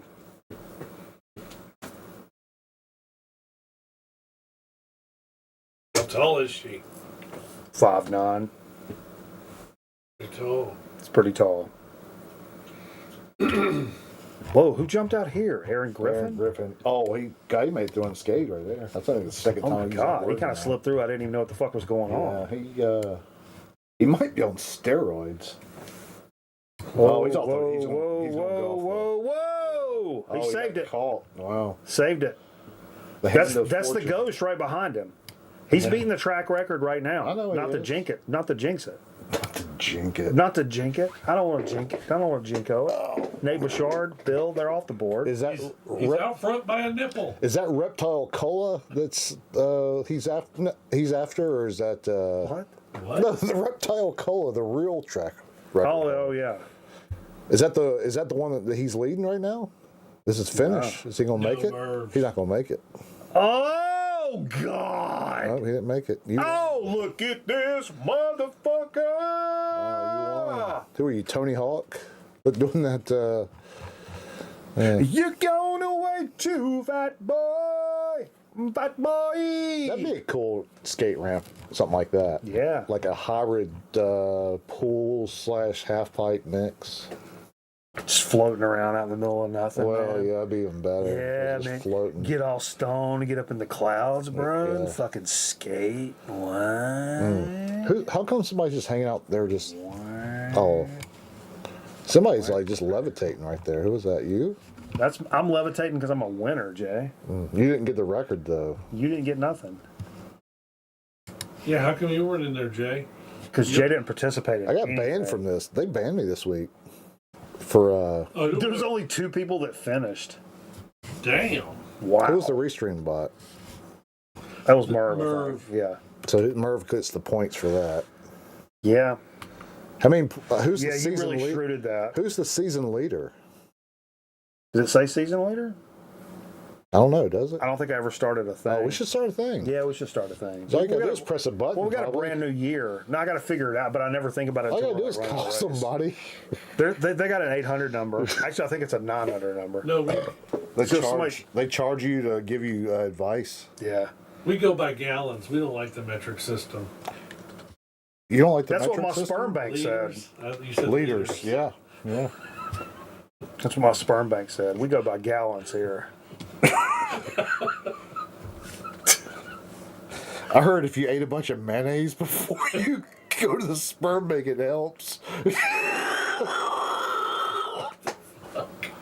That's the Is that true? That's the dumbest shit I think I I've ever read that in Playboy, actually. I told you I read Playboy for the articles. That's the kind of stuff it says. That sounds more like an article from Genesis or Club or Gash Monthly. That's actually pretty funny. That'd be a good bit. What's that? Somebody told me if I ate a lot of mayonnaise before I went to a sperm bank, it'll really help. I don't think that's a good bet. I don't think that's a good bet at all. If you eat a jar of mayo, Cottage cheese. Oh, don't say. Don't say cottage cheese. Like when you throw it up or when you poop it? No. Like white? What? Like white Dude. poop? Cottage cheese is the grossest thing on the Oh, I bet planet. if you throw it up, it'd be worse. Thrown up cottage cheese. Your dog would eat it. VK's back. All right, let's get into a little dig of the week action. This is gonna be Dig of the week. this is gonna be Dig of the fucking week. epic Stay shit. around. Hey Jay, would you hand me that cardboard record thing in the living room? Already got it. Oh, you got our Zonk's already got it. Hey, guy. Hey, guy. Thanks, dude. Eventually, I'll give you that fucking tape box down here. So, yeah. Howdy, folks. Welcome to DFW. No, thanks for having me. Thanks for Dallas Fort Worth. Hell yeah. Jay's putting his jacket on, calls, baby, it's cold outside. No, Jay, jack it off. Jack it off. Jack it off. What? I thought we wanted you to take your jacket off. Take your jacket off. Oh, wait, you weren't saying... Don't get raped at the Family You Dollar. weren't saying that. I thought you were saying, like, you know... Yeah, so what's been going on? Yeah, man, we're hanging out. I was gonna talk about the elephant in the room that's not really in here. Oh, yeah? What about the and people? Maybe some of the folks that are fans of the program up north, like talking about how the South can't drive in the winter weather. Yeah. We literally had like this dusting that didn't even stick to the roads, but might have got on some grass, you know. Sure. Maybe some we had slick a little- spots and some overpasses. We had a little snow this week, sure. And the Zonk man was like stuck. I mean, it's kind of like what's going on now, you know, just a little flurry. Stuck in traffic for 2.5 hours because I was stuck like Chuck. Because there was 9 people that had like this slipping around and pile up on a bridge. Oh, that's what... Okay. Going to work, yeah. Yeah. Anyway, I don't know. That was a nice surprise. Woke up to take the dog out and it was like snow on the ground. I'm like, oh shit, son. Yeah, I didn't think it was going to snow. It was fun. It was fun, at least a little bit. I don't know. Hopefully get some more this year. But anyway. But yeah, How about that? Serious talk. Let it snow, let it snow. I mean, hopefully we'll get some more. We're going to talk about. And this is the weather segment part of the show. so did you do some digging this week, like in the crates, or is this some stuff from back in the? This is some stuff from the Yo, back. MT, what's up, baby? Yo, what's up, MT? Aaron's here. The other Aaron.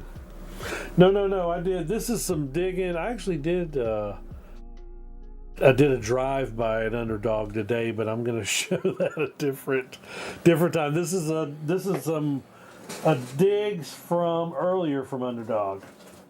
So Hell you yeah. don't like to go there. He does his little social media posts, Yeah. and it's like, oh shit, I got to go by there. Which there's always going to be something Sure. snag there. But yeah, this is like all mainstream stuff. Okay. Nothing like crazy out of the ordinary here. We're gonna start off with some '80s fun. Belinda Carlisle, okay. Runaway Horses. Watch out now. Yeah, she's. Watch out now. Whoa, yeah. We're showing the ladies on here tonight, like the Nancy I Sinatra. believe I see a little nipple down there. Yeah, what is this? This is like the. She was in that band, you know, the Bangle or Ramba Go Go. Sure. No, we know she was from the Go-Go's. But anyway, so this is a '89 record, I think. Would we call this a guilty pleasure? No. You could. I mean, I ain't nothing guilty here now. Dude, I don't know why these have been popping up. What up, HD? Duran, Rio. Oh yeah, this one I do have. Yeah. So I got the, I had the Duran record from the last dig, and then there was another one. Hell yeah. So I was like, yeah, go ahead and snag some Duran with the hype sticker still in the shrink. This is actually the record I went for. You're going to give me a bunch of shit on this, too. Maybe you guys in the chat are going to give me shit on this. It's all mainstream stuff. Oh no. Actually, I got this from Metal Theologian. Crying in the rain. He brought some stuff up here and let me and Carl go through it for me and Carl did that auction. I picked this up that way. Yeah. No, I like this. That was awesome. That was an awesome ass box of records that he basically gave you guys to split up. I know. I love that stuff, man. Yeah. So if there's any kind of like glam or this '80s hard rock or there's times where that's not what I want to reach for, but there's other times where that's exactly what I want to reach for. You know what I mean? Right. Yeah. And this, oh man, back in the day, Mrs. Zonkman, she would dance to some Whitesnake, buddy. Okay. Yeah. I'm not saying this is like, strip club I mean, it totally type. is. Yeah. It totally is. You kidding me? Whitesnake is strip club city. And she might even And I'm have that you. fucking mayor. She might have you crying in the rain. You need another brewski. I'm Brewski, okay. brewski. I'm all right. Let's see. Pull out. Been actually getting some of this stuff. I'm not nice. like. Oh yeah. I would much rather go after like Maiden or yeah. something like that. But the Judas Priest records have been popping up. This is a great record. Yeah. So now I forget. You're gonna have to help me on this. This is the damn Hellbent for Leather. The UK version is something killer, and they didn't like that. So they changed the name of this Something record. had happened here where some people got killed, like at a thing, and so they changed the name. Okay. Somebody will know exactly what it is. Yeah. In the chitter chat. Killing Machine. Killing Machine. That's it. Yeah. Why did they change that? Yeah. Killing Machine was the name. What year of the did that record. come out? I can't remember. There was something that coincided with something. 78. But maybe it didn't come out. It didn't get released in the U.S. until 79. I know Kent State. This says 78 on the record. So yeah, you guys are gonna know better than me. But it could. I wouldn't think that. I don't think the Killing Machine was released in 77. So maybe but the UK might have come out first. Then they released it in the United States and changed the name. Yeah. So they might have both been 78. Little Judas Priest. That's a great album. Yeah. Delivering the goods. Fantastic. Hellbent for Leather. And this is the record where they changed to that leather sound, Sure. and went on into the all the rest of the stuff that's in the 80s. How about this? This was something I was happy to find a copy Killing of. Machine was 79. Weren't they on trial for supposedly causing some kind of kid to shoot himself? That was was in that the later in the 90s 80s? for a song that was actually earlier than this. I forget the name of the song. I remember because I looked that up when I bought that record when I did it on the show, but I don't remember what the story was. The reason. Because, I mean, this, of course, has a song called Killing Machine on it. Yeah. But I guess I'm not reading it correctly. It looks like 78 to me, but I guess it could be a 9. Anyway, yeah, Judas Priest, good stuff. This is something I was glad to finally get a copy of. Maybe I'm not the hugest fan of this out there avant-garde type stuff, but you definitely have to have a copy of some of the Mothers Freak Out. Oh yeah, dude. Wow. Was this $12 goddamn dollars, dude? Yeah. I mean, I can tell it's probably a repress, or is it not? No. No? Look at the wear on that thing, man. He says it's not like a first, but it's like maybe from a couple years later. It says original U.S. pressing. Oh, it says original 66? That's what it says.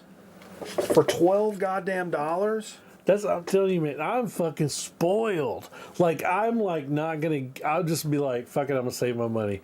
Hey, but Harley's got this, or so-and-so's got this, and that's all I got for Dick of the Week. That's crazy, dude. Some Mothers of Invention Freak Out for $12. VG with a nice well-loved cover. Wow. But the shit plays through. Yeah, when this cat says VG, forget about it. I mean, it's probably closer to VG Plus. It's closer to VG And there's probably Plus. one song that's kind of like semi-fucked. If it gets quiet, you may be able to hear a and he'll be like, "Oh, no, VG." Like, yeah, because he's so afraid that somebody's going to buy a record from up there and be like, "This motherfucker." Right, that's not the condition it is. He's always been so concerned about that when you buy, I've bought things VG minus, and I'm like, dude, I don't hear anything wrong with this record. Right. I think my Pet Sounds is like VG minus. It's an OG, and it says like VG minus. And I think the very last song on the record skips. And I mean, in the last like 10 seconds, skips. Right, so there's a loop. So it's almost like a locked groove. But he's like, yeah, there's a skip on there. And I'm like, and you put VG minus on this for that? Because the rest of the record sounds fine. Right, he doesn't want it to be any controversy. Dude, this one, since you're talking about that, he says we need to play this record after the show. It says very light edge warp that doesn't affect play. Dude, I might have a crooked eye or something. I couldn't see a fucking warp to save my life on that record. Fuck, my fucking both of my tables make every record do this. I've realized, I'm like, what, is every record I own fucking warped? And I think my table just kind of does that shit. Does a warble. It's something. Warble. Because I'm like, there's no shot every record I own is like that. Right. I'm sure I've fucked plenty of records up over time, but not that many. All right, man. Hand me I'm that excited. box. Yeah, hand me this box. So I'm so fucking excited about this. I know it's record night and shit. You guys can eat a fucking dick. How about that? My mom, digging around through some shit, found this. You know what? I'll do my record first. Since it is record. Do the record? I'll do the record first.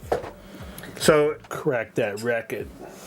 do you ever have everything just lined up this week where it was like, I think first, like early in the week, Scotty Strychnine sent me a fucking message and sent me this link to this video. And it was this like this New York hardcore like podcast, or not podcast, but this show they do on YouTube. It's like a StreamYard thing. But they had Thurston Moore from Sonic Youth on there. And it blew my mind because he said something about being 67 years old. And I was like, he's 67? Anyway. But they're talking about all these old hardcore shows, and they had a bunch of flyers, and they talked about venues and different bands you never heard of, and all crazy shit for me anyway. And it was really cool. It was really long. It took me a couple of days, and I listened to the whole thing. And then our pal Michael Pilmer I noticed he had posted a picture where he's got those stickers, and we got one of them over here on some stuff that he put on here.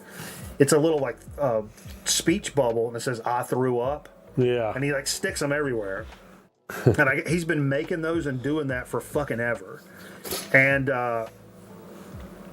there's a picture of Thurston Moore on stage playing guitar, and it's got an "I threw up" sticker on the guitar. Oh, wow. And he said he met him because that guitar got stolen or something, and he like gave him another sticker. And he's like, "Oh, you made a copy of that or whatever?" He's like, "No, I made these. I make these. Like this, I'm the one that." And he was like, "Oh, really?" And he said Les Claypool was right beside him and gave him one, and Les Claypool took it and like stuck it on his forehead. And then he was like, "Okay, here's another one. Be a little bit more responsible with the next one," kind of thing. But anyway, and then I woke up like a couple of days. I just had Sonic Youth in my head, and then I just go look for whatever reason because there's one I've been missing. I've been really wanting, and it was on like a fucking. It was $37 on Amazon, marked down to $19.99. Oh, okay. And I bought it like that because all week everything had been coming up. Fucking Thurston Moore, Sonic Youth, 2 or 3 different things, and I've been listening to them at the same time while all this was going on. Oh, your algorithm. So anyhow, I picked up Washing Machine. It's something I've been wanting for a really long time. Great story about this, sort of. If we want to get weird. Yeah, we'll get I bought this on CD in 1996. It was right after it came out. And it was the day after me and Cameraman did for the first time. And it was right after a hurricane. The city was destroyed, and none of the power, that they were just starting to get power back to like certain things and stuff. And after we had recovered the next day, we went up to Best Buy, and I walked out of Best Buy with Washing Machine on CD. And I remember driving back to our dorm room, just like still trying to process in my mind what the fuck had happened to me in the last 24 hours. And listening to this, and I'll always remember that. And it's one I've always go to and fucking listen to, and it's my favorite songs. But what really, this week, I woke up one day, I'm laying in the bed, and I started singing the Diamond Sea, like the big long track.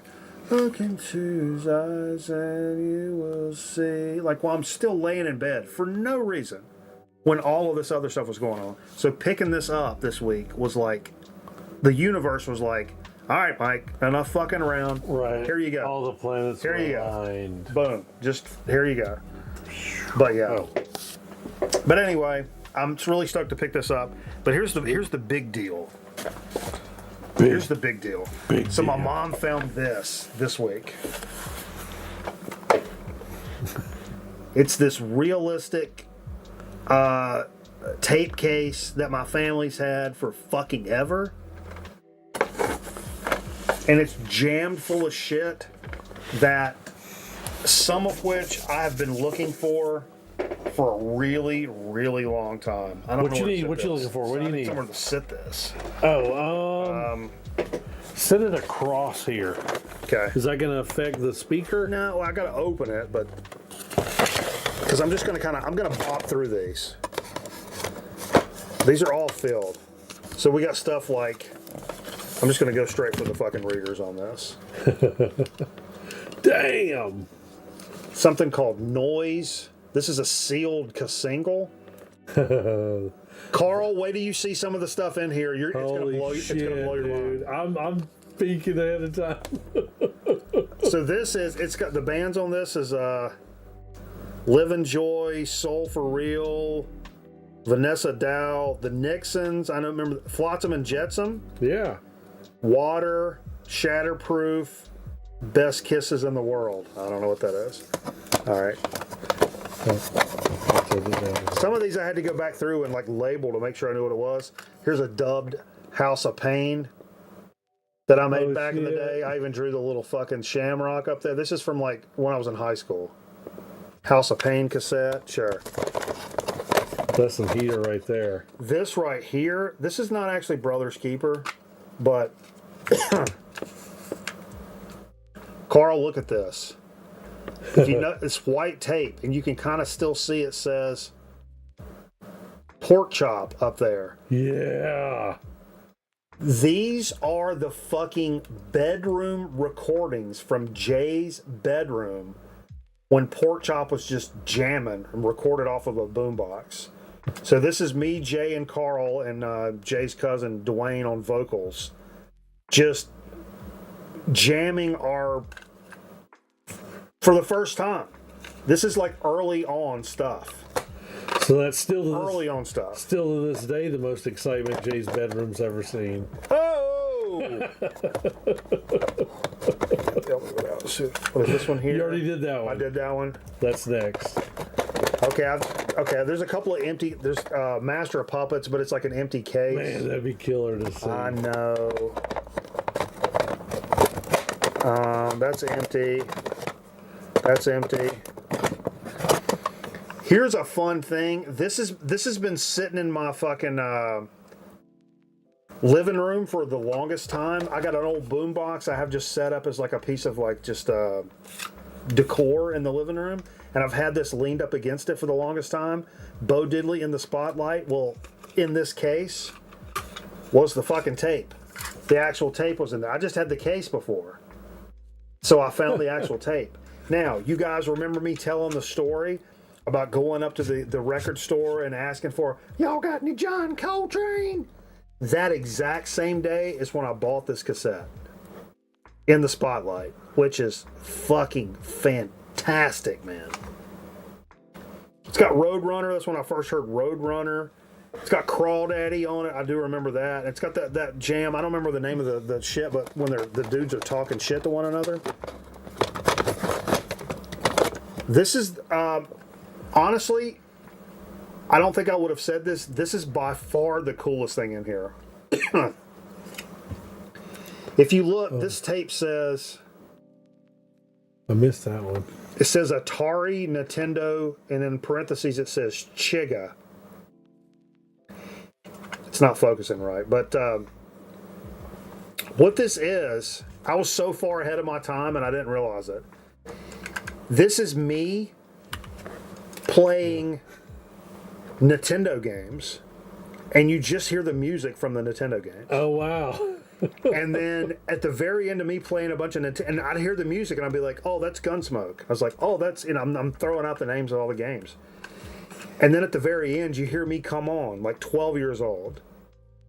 And I said, well, that's it. Like, I said, this message will self-destruct. I said a bunch of stupid shit. And then I said, this message will self-destruct in 5 seconds. And I said, if you believe that, I got some real estate I'd like to sell you. And then it comes back on, and it's a bunch of Atari games, flipping through Atari games, like Froggers on there, just those weird fucking noises and shit. And then Ryan, cameraman, comes on at the very end, and he says, this will self-destruct after mics. And this goes through a bunch of, we had our own language of a bunch of just nonsensical stuff, if you can believe that. Yeah. And says a bunch of stuff afterwards, and it's a record of us as 12 years old.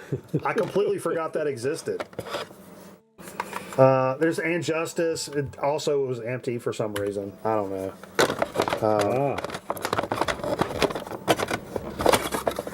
Yes.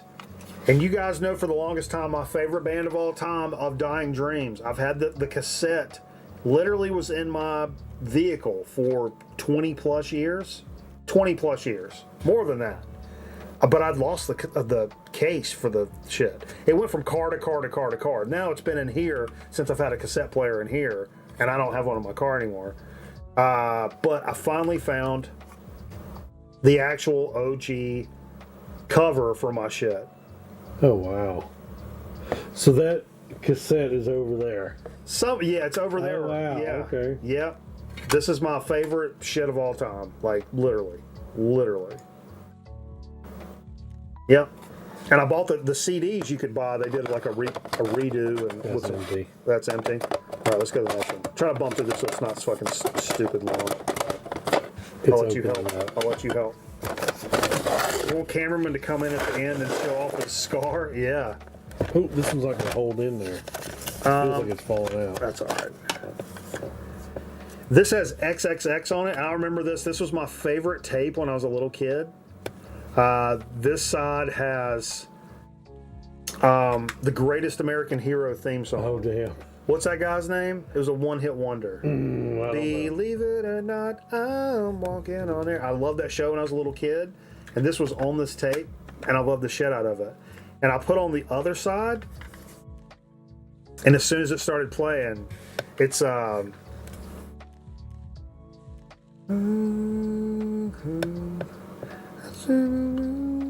the double. I'm in trouble or whatever. It's the dude from Fleetwood Mac. Like a Bob Welch or something? No. Joey Scarberry did that. On the double.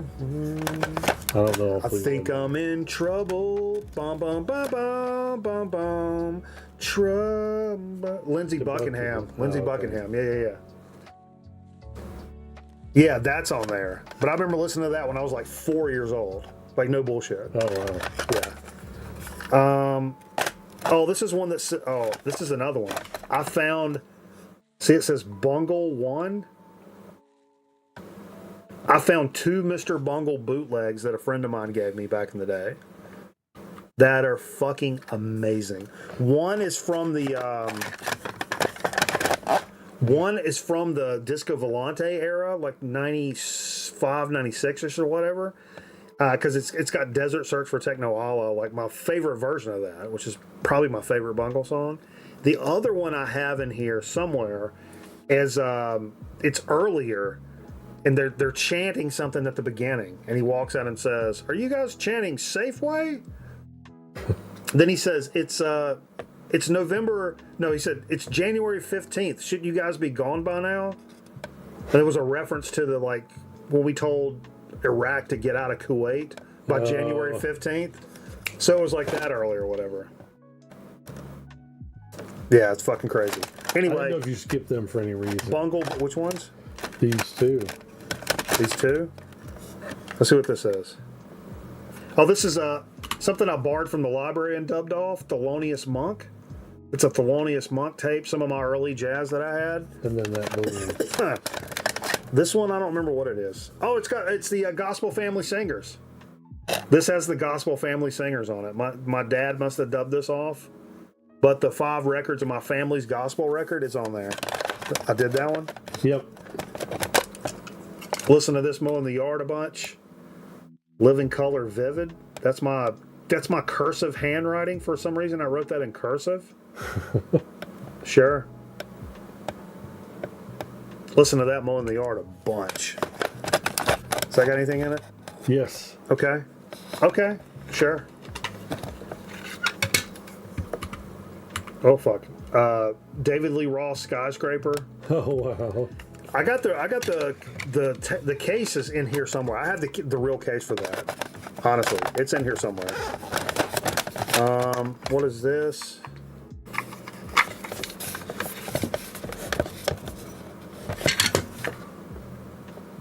Oh, this is a dubbed copy.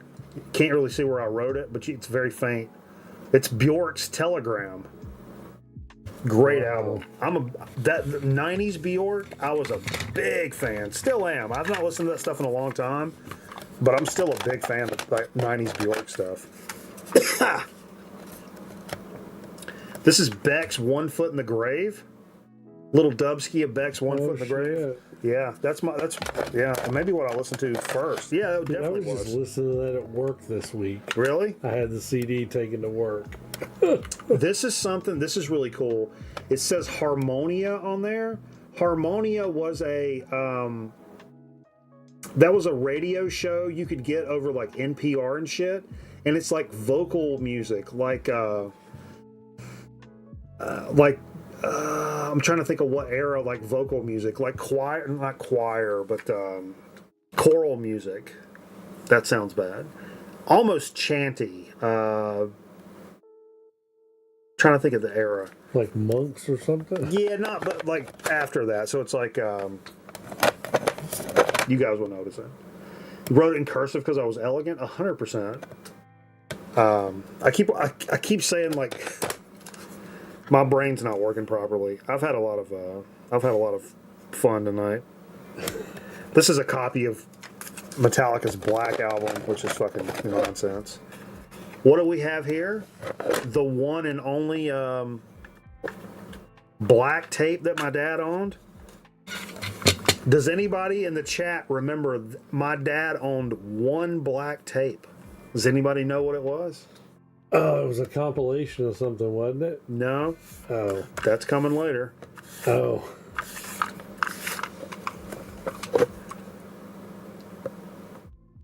Oh, you don't have a... you gotta flip the camera. Yeah. That is the first time I ever lost my mind to rock and roll music. Montrose, I Got the Fire. That's the one. Oh, damn. If you've ever heard me tell that story about how I lost my shit at 3 years old from Montrose, I Got the Fire, that's the actual fucking cassette, and it won't focus. I'm getting ready to fucking smash something. That's okay. That's the one. My dad owned one black tape. That was it, right there. That's like a... Dude, that's like looking at your own birth certificate or some shit. Let it go there. Yeah. This is the other bungle right here. This is the later one. This is the bungle like from the Disco Volante shit. I want to say my pal, a guy who played drums in LSOC with us, a guy named Matt Adams, made me some cassette dubs of Mr. Bungle back then. I thought it was Dave Hatman, but it wasn't. It was somebody else. What is this back here? Here's a copy of Permanent Vacation I got from it's a bootleg copy from a flea market in Anderson, South Carolina, where I also got my first Guns N' Roses tape and t-shirt in 6th grade. This is Aerosmith's Permanent Vacation I bought in 6th grade. Yeah. Oh, wow, that's a bootleg? Yes, it doesn't have the fucking logo on the front. Isn't it supposed to have the yellow? No. Isn't it supposed to have the yellow? No, that's fucking... a record club version. Oh, is it? The C number? Well, that's from Columbia House. Yeah, but if you look at the printing, I got some Poison tapes, Poison, Guns N' Roses, and Aerosmith, and all the printing and stuff was real smeary and shit. All right, so this is the real shit. I'm trying to like figure out. This one was another. It's a plain blank one. This is another pork chop tape, another rehearsal thing we did. I've not gone through some of these. I didn't get a chance to go through all of these, but so I'm going to kind of poke through. Another Grown Men Record Night seminal story that a lot of people probably know. So my dad, coming back from fishing, playing this tape, and his song comes on. And you know, when your song comes on, you tend to get a little bit lead-footed. Oh, yeah. My dad put the hammer down, pulling the boat. He's jamming to a song. Woo! Ooh, gets pulled over. And he gets pulled over because of what band? Who knows?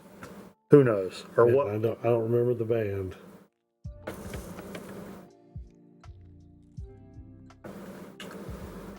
Pat Benatar. But Okay. it wasn't Pat Benatar. This is a compilation she's on called MTV's Rock and Roll to Go. And I grew up with it. Yeah, Nate knows it. This is the tape. This is the tape my dad got pulled over to. And this is actually a pretty decent 80s cassette right here. Pat Benatar, Hell is for Children. That's the one. Okay. The Cars Drive.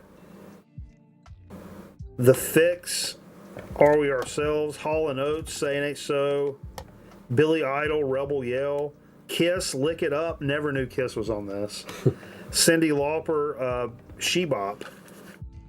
The other side, you've got Madonna's Lucky Star, first time I heard Madonna. I love that song too. Steve Perry O'Sherry. Rat, Round and Round. First time I heard Rat. The Police, King of Pain. Thompson Twins, Hold Me Now. Tina Turner, What's Love Got to Do with It? What's love got to do with it? And Wang Chung, Dance Hall Days. Yeah. For everybody Wang Chung tonight. That whole fucking tape is just fucking nuts. I did that one. No, I don't think so. Bought this after I saw Wayne's World. No bullshit. Classic Queen. Got this at a flea market, I think, or a yard sale. Classic Queen. I bought it because I heard how badass Bohemian Rhapsody was on Wayne's World. Right. I didn't know fuck all about Queen before that. Truth, I can tell you I did, but I didn't. And then I bought that tape and I jammed the fuck out of it. This, I want to say it's a TD. This may be, I don't know what this is. I don't think I got a chance to jam that. That could be a live show, or it could be like some. I recorded a bunch of jazz and classical from the library. It could be that. That's going to be the last one. Oh, okay. Little Hank Williams Jr., Lonesome Blues. No, Hank Williams Sr. And there it is. Look at the first track, folks. Long Gone Lonesome Blues. You hear me talk about Hank Williams Sr., how I can't ever find a good copy of that one Hank Williams Sr. song? I've got like 6 senior compilations. And there's only one I found that doesn't have a fucking cover and shit like that. It's Long Gone Lonesome Blues, which that's my jam. Actually, I recently found one at Goodwill that was in good shape, which is why I bought it. So I now have a good copy of that, but that's not a Hank Williams Sr. Grab song. that black tape out of there first, maybe. You'd buy 6 compilations and it would never be on there. This is one of the. You guys remember these really high end fucking cassettes like this? But that's I don't know what this is. I don't know what that is. That's like that, yeah. Have to go back and listen to that one. You already did that one. Okay. You already did that one. Okay. Yes. All right. Sorry, I was trying to No, slide it down in there. I don't know what this is, but look, it's got my name on it. I'm not gotten to this. It's crazy. Oh wow. Okay. All right. No judgment here. This is. It's a tape of Green Day Dookie from high school. Yeah, you had to listen to that, especially like 95. Yeah, I've dubbed that 94, off of 95. yeah, it was right when it came out. I dubbed it off of my buddy's. Oh, that's the Bungle 12-195. One of those cassettes goes in this one. Okay. Yeah, I got that Bungle bootleg from Athens, Georgia, 12-195. And it even has like track listings and shit. Sweet. That's. Oh, you took the time to write that one out. I didn't. Oh. Not me. Are you kidding? Oh, this is the other one I had. It's one of these tapes that I didn't. It's Charlie Parker. I dubbed it from the library. I used to check out CDs from the library, then I would make cassettes out of them. That was a Charlie Parker I did. Okay. A couple to bang this off real quick. I'd forgot I owned this at all. And I got this at a yard sale after thinking about it for a little bit. It's not in the best shape, but it plays through. Dead Milkman, Eat Your Paisley. Oh, wow. That's the second record. Look at that, though. You see the fucking. It's been through some shit. Yeah, it still plays okay, though, man. Really? Yeah. I'd completely forgot that I'd bought this. And I don't know when I bought that, all honesty, if I knew who the fuck Dead Milkmen were. What up, Scotty? Oh, you're just in time, dude. And yeah. Boom. Drum roll, please. What I've been looking for over a decade. And I kept saying, it's somewhere. I've got it. I know I do. My mom, God bless her, fucking found it. Oh, shit. Ta-da! Dude! I cannot fucking tell you how happy I am to have found this. I literally got up and started jumping up and down when my mom, this was in this fucking case. And this is what my mom was like. I thought about putting this in your stocking. And I was like, that would have been great, but I'm so happy right now. I bought this at a yard sale, and it's a yellow tape. And I bought this cassette solely on the fact that back in the day, before the internet and shit, Kurt Cobain a lot of the times was in a Flipper t-shirt. That's all I knew. Kurt Cobain wore a Flipper t-shirt, and I saw this cassette at a yard sale, and I'm like, well, I'm going to buy it. And I was high school-ish age, and fucking picked it up, and loved it. I love it more now. At the time, I was probably a little confused about how bad it was. Right, how did Nirvana, want to talk up about that? Well, yeah, because especially Flipper Live is, you have to be into a certain kind of music. Well, they were blowing chunks on that one. Yeah. I do remember at the end of side one, there's a guy goes like, hey, man, turn the tape over, man. That's pretty awesome. And that's freaking the awesome ass dig of the week. Yeah, that's. You need a brewski? Yeah, need a brewski to transition. I'll hold off because we're going to do a soda speak. So we'll. Oh, okay. Killer dig of the week. Yeah, and that was like. A lot of people are seeing that and being like, yeah, so what? Like a fucking. A lot of those are just because it's the exact tape, and I remember listening to that exact tape when I'm in middle school or fucking like whatever. Dude, I wish I would have the means to. My parents kept the shit that I had like that from a time when I was growing up. They never got rid of music. I mean, our toy. I was pretty lucky because some of my other friends are like, I came home from college and they got rid of all my Nintendo games or like whatever. And I'm like, what? I would have went ballistic on my parents if they would have done something like that. You know what I mean? But well, I had younger brothers, so anything got left behind, they used. That's okay. But like, it's just not knowing or not being contacted or asked or anything, like kind of thing is whatever. But totally, I bought a bunch of early records because I like the bands are with. That's dude. Before the internet, that was such like other than like fanzines and shit like that. Seeing one of your favorite bands or artists, or like if you're a guitar player, you see your favorite guitar player wearing a Stooges shirt, and you're like, Stooges? What's a Stooges? Right. Like that's 100%. That's my biggest example of that because I had no fucking idea. I'd never heard of them. I didn't know what they sounded like. I didn't know. Dude, if I saw Cobain with that Flipper shirt on, I probably was clueless that it was even a band. Yeah. Because it wasn't even like an interview. It's not even it was mentioned in an interview or anything like that. Yeah. It was just seeing the shirt. And then I saw that. I'm like, oh, it's the same logo. It's the little fish guy. Yeah. With the X on the. I'm like, oh, that's the same thing. That's the only reason I bought it. But yeah, fucking crazy. But yeah, hell of a dig of the week. And so, I crossed some dots and squirreled some T's there. That's 100% right. Let's take a quick commercial break. We come back with a soda and chip chat. I'm lost. I'm just fucking lost at this point. You're beaming. I'm lost. You're ascending. It's possible. It's possible I'm ascending. We'll be right back here in just a second.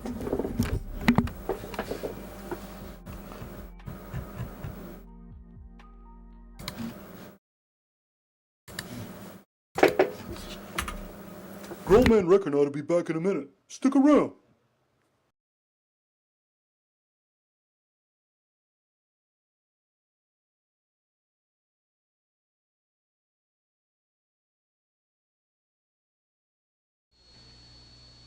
Mr. Suntek O will now show you the powerful Cobra Punch. Yeah! Punch through with a Cobra CB and be heard loud and clear. Handsome exterior belies powerful interior that consistently covers much distance because Cobra made to deliver a powerful punch. Also, made to take punch. Punch through loud and clear with a Cobra. Coming up next on Channel 11, Gem. Imagine this. Deep in the jungle, you discover it, the Cobra Terradrome with gun emplacements almost everywhere and special base for refueling vehicles. There it is. The Cobra Terradrome is really incredible. That's Dr. Mindbender. And now, look, they've captured Flynn. It's time to warn the Joes, but suddenly they launch the Firebat. Live the adventure of G.I. Joe. Cobra Terradrome comes with Firebat and pilot, other figures and equipment sold separately. Yo, Joe! Hey, what do you love about freshen up gum? Love that squirt. What do you love when you bite into one? Love that squirt. Freshen Up freshens breath with a tingly liquid center. One bite squirts refreshment all over your breath. Freshen your breath with freshen up. Your gum that goes squirt. Love that squirt. Crazy Eddie's greatest TV and video sale ever. Get a video recorder, color TV, large screen TV, video camera, even an audio video component system. Get it all on sale now during Crazy Eddie's greatest TV and video sale ever. Remember, we are not undersold. We will not be undersold. We cannot be undersold, and we mean it. So get anything and everything in TV and video. Get it now during Crazy Eddie's greatest TV and video sale ever. Crazy Eddie, his prices are insane.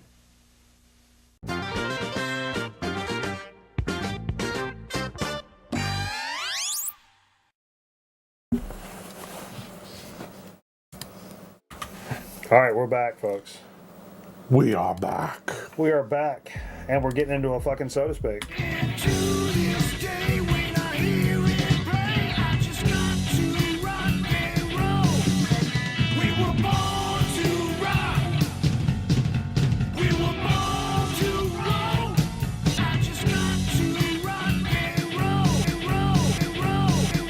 Sodas.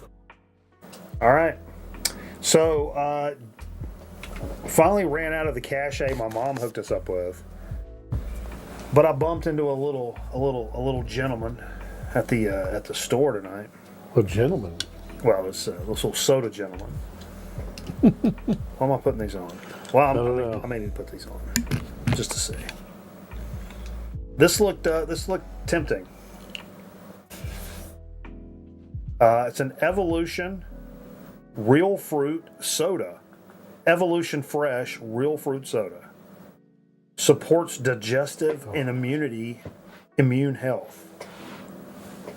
5 grams of sugar. It's prebiotics.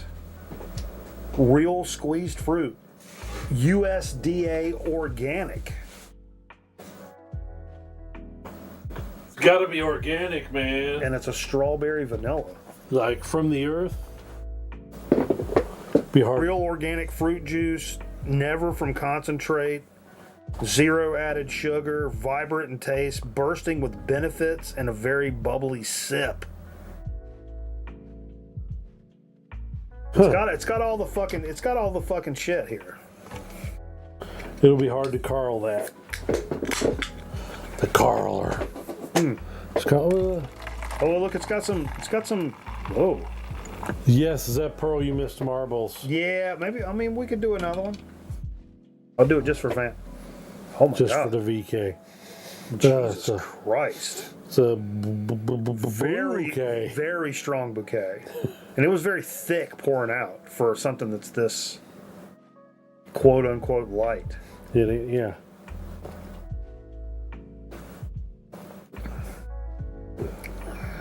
Oh my God. How are they doing this?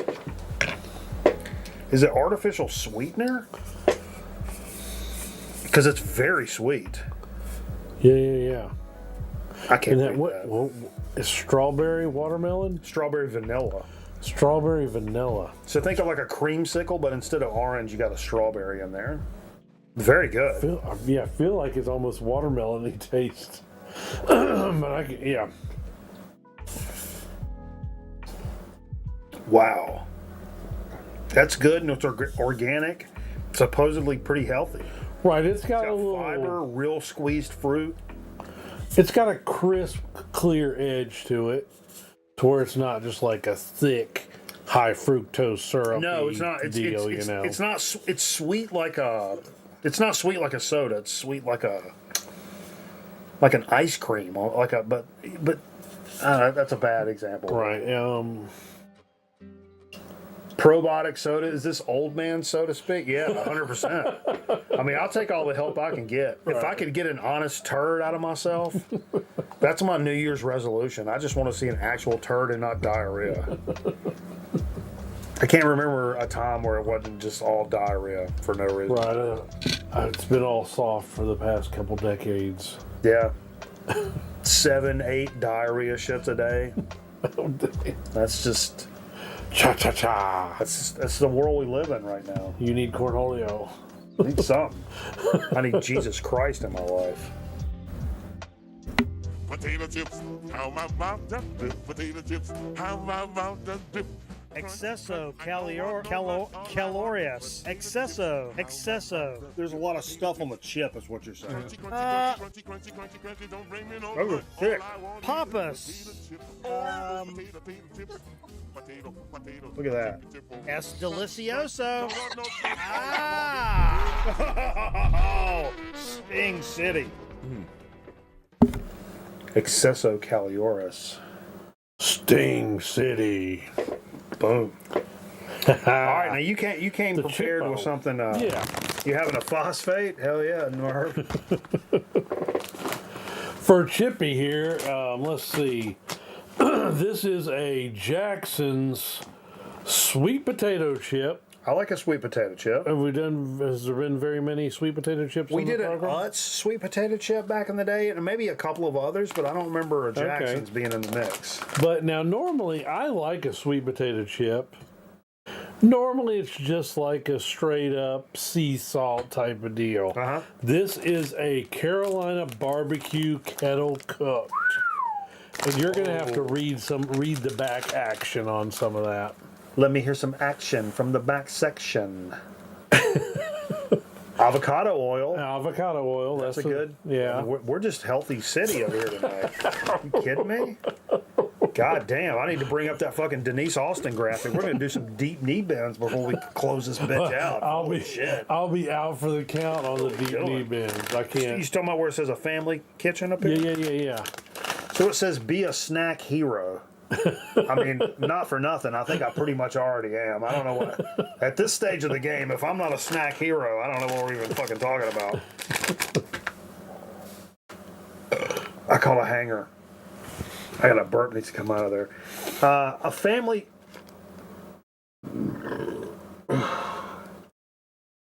Strawberry.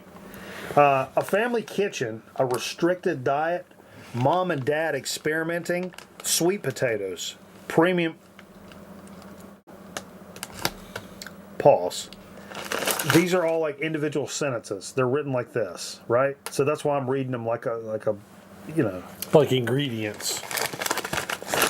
Yeah. A family kitchen, a restricted diet, mom and dad experimenting. I feel like I'm reading this like a T.S. Eliot poem. Sweet potatoes, premium oils, sea salt. Superior ingredients. The outcome? Question marker? Something far greater than the sum of its parts. Happiness, joy, and savory satisfaction. A smooth snack. Sorry, not smooth. A super snack that brings out the hero in you. Open and enjoy. Jackson's Snack Super. Megan and Scott Reamer. They're the Jackson founders. Shine a spotlight on your everyday superhero. Did you know a child who is changing the world for the better? Nominate them.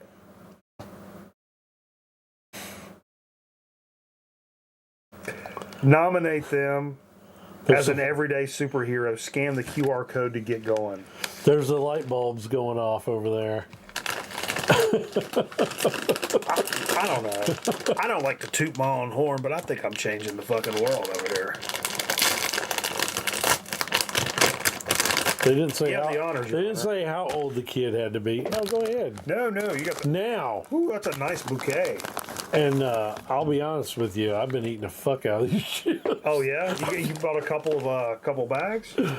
So yeah. We want to get your opinion on this. Holy yeah! Where'd you get these? Walmart. Really? Like local Walmart? Yeah. Oh well, the wife always does the small. No, But It it's is not the like big- in Utah. It is the big Walmart. Yeah, in Winston. Wow. Sweet potato flavor is there, definitely there and pronounced. The it's not a kettle chip. Right. They're almost. It's like the sweet potato version of a kettle chip, which is way less rigid. And it almost feels like the way the sweet potato and the barbecue mix, it makes it feel wet. That's a very weird way to say that. Right. But it's so good. A little spicy too on the back end. Yeah. But more. It's moist. Well, that's what I was going to say. Like, I think I'm not 100% on cooking up chips, but I think a sweet potato, you can't make it kettle hard like on a sweet potato that you can with That's a what I regular would potato. assume. I would assume this is their attempt at a kettle chip. Yeah. But it's not. Well, yeah. Sweet tea. We'll mark this off for the chip of the year contender. If you wouldn't mind, please. She goes back and watches these. I'll try to flag them down. Yeah. It's a good one. I suggest hopefully you can find it at your local Walmart.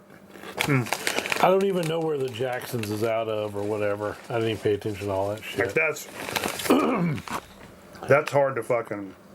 It's good stuff, man. Is it moist or is it sultry? Actually, why not both? Yes. The night was moist and sultry. Yeah, man, enjoy. Speaking of my aunt,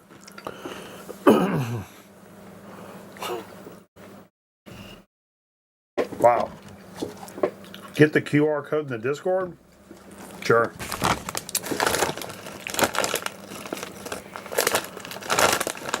Nominate little Mikey Miller. Never had... Poor kid, he never had nothing. Didn't say how old the kid is. He never had nothing. Maybe that'll work. I'll put it in the Discord right now.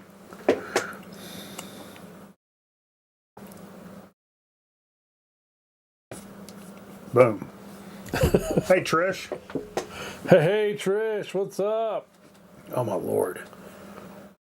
I'm glad to bring a chip that you get excited about. Yeah, I'm going back for more. Because you've tried a lot of chips. I've tried a lot of chips. Over 500 or better, correct? 1,000. 1,000. Because you used to double up. Just like 900 and some change. Oh, okay. May actually be over 1,000 at this point. No, maybe not. I think maybe we're still under. Man. Corky. Corky, you overweight, bud.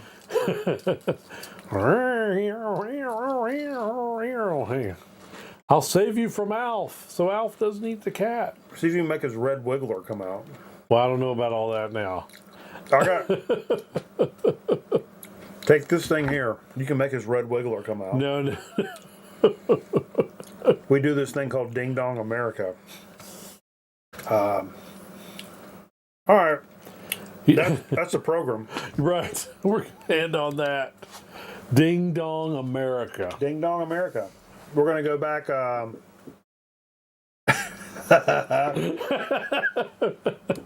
We're gonna go back over to the Twitch side of things for maybe just a few. Listen to a couple of record albums. Man, I may get fucking fruity and fucking pull out a fucking cassette tape. Hell yes. That flipper is fucking, it's tickling my fucking willy business over there. I've not even put that one on. A lot of those. Oh, you didn't play that one yet to make sure it was still good. No, and that's making me a little nervous because that's the one that would really hurt my feelings. Some of them had got like real bleedy and like you couldn't really understand what's going on. Right, but then once you get past it, it goes good, right? Some of them no. Some of them no. Some of them no. So that's the tape deteration or whatever you want to call it. It's iron oxide. I don't know it's gonna eventually it's just gonna deteriorate to nothing. So that's like when I told Ryan I found all this stuff. He's like, "Did you have to digitize this stuff like now?" And Jay was saying that about the fucking the pork chop stuff.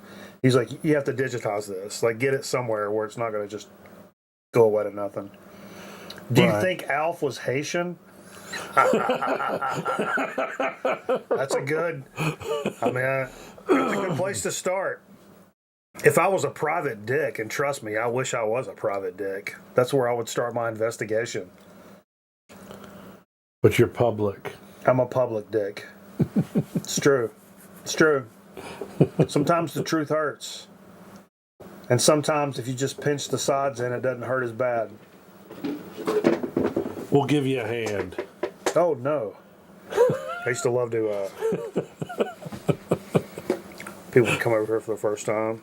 It's like, hey, man, nice to meet you. And like, yeah, so hard! Yeah. We should have done that on the Halloween episode. Yeah, yeah. All right. Oh, Randemonium. Forgot to turn the music back on. All right, we're gonna go over to Twitch and listen to a couple record albums. Thanks everybody for hanging out with us. We had a lot of fun tonight. Going through my old tapes, man, that was a lot of fun. Got that fucking Sonic Youth joint back in the fucking in my mix, in my wheelhouse, in my buggy, in my fucking my Sharona. Sonic Youth. And yeah, it's been good times. So, still listening to cassettes? Absolutely, Trish. That's what Mom. You have to rewind the show and check it out. There's this whole case down here. My mom found, and it's a lot of stuff from like when I was a kid, and like it's some of my like seminal stuff I've talked about on record nights for like a decade. Found them.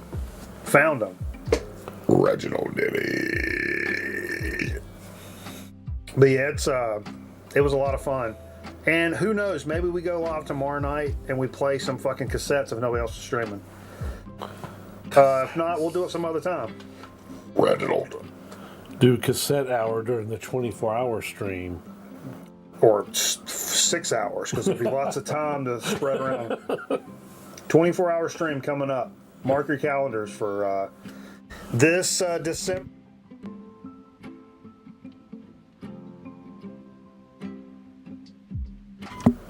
Meanwhile, here's a pair of McGregor turf shoes. Good night, everybody.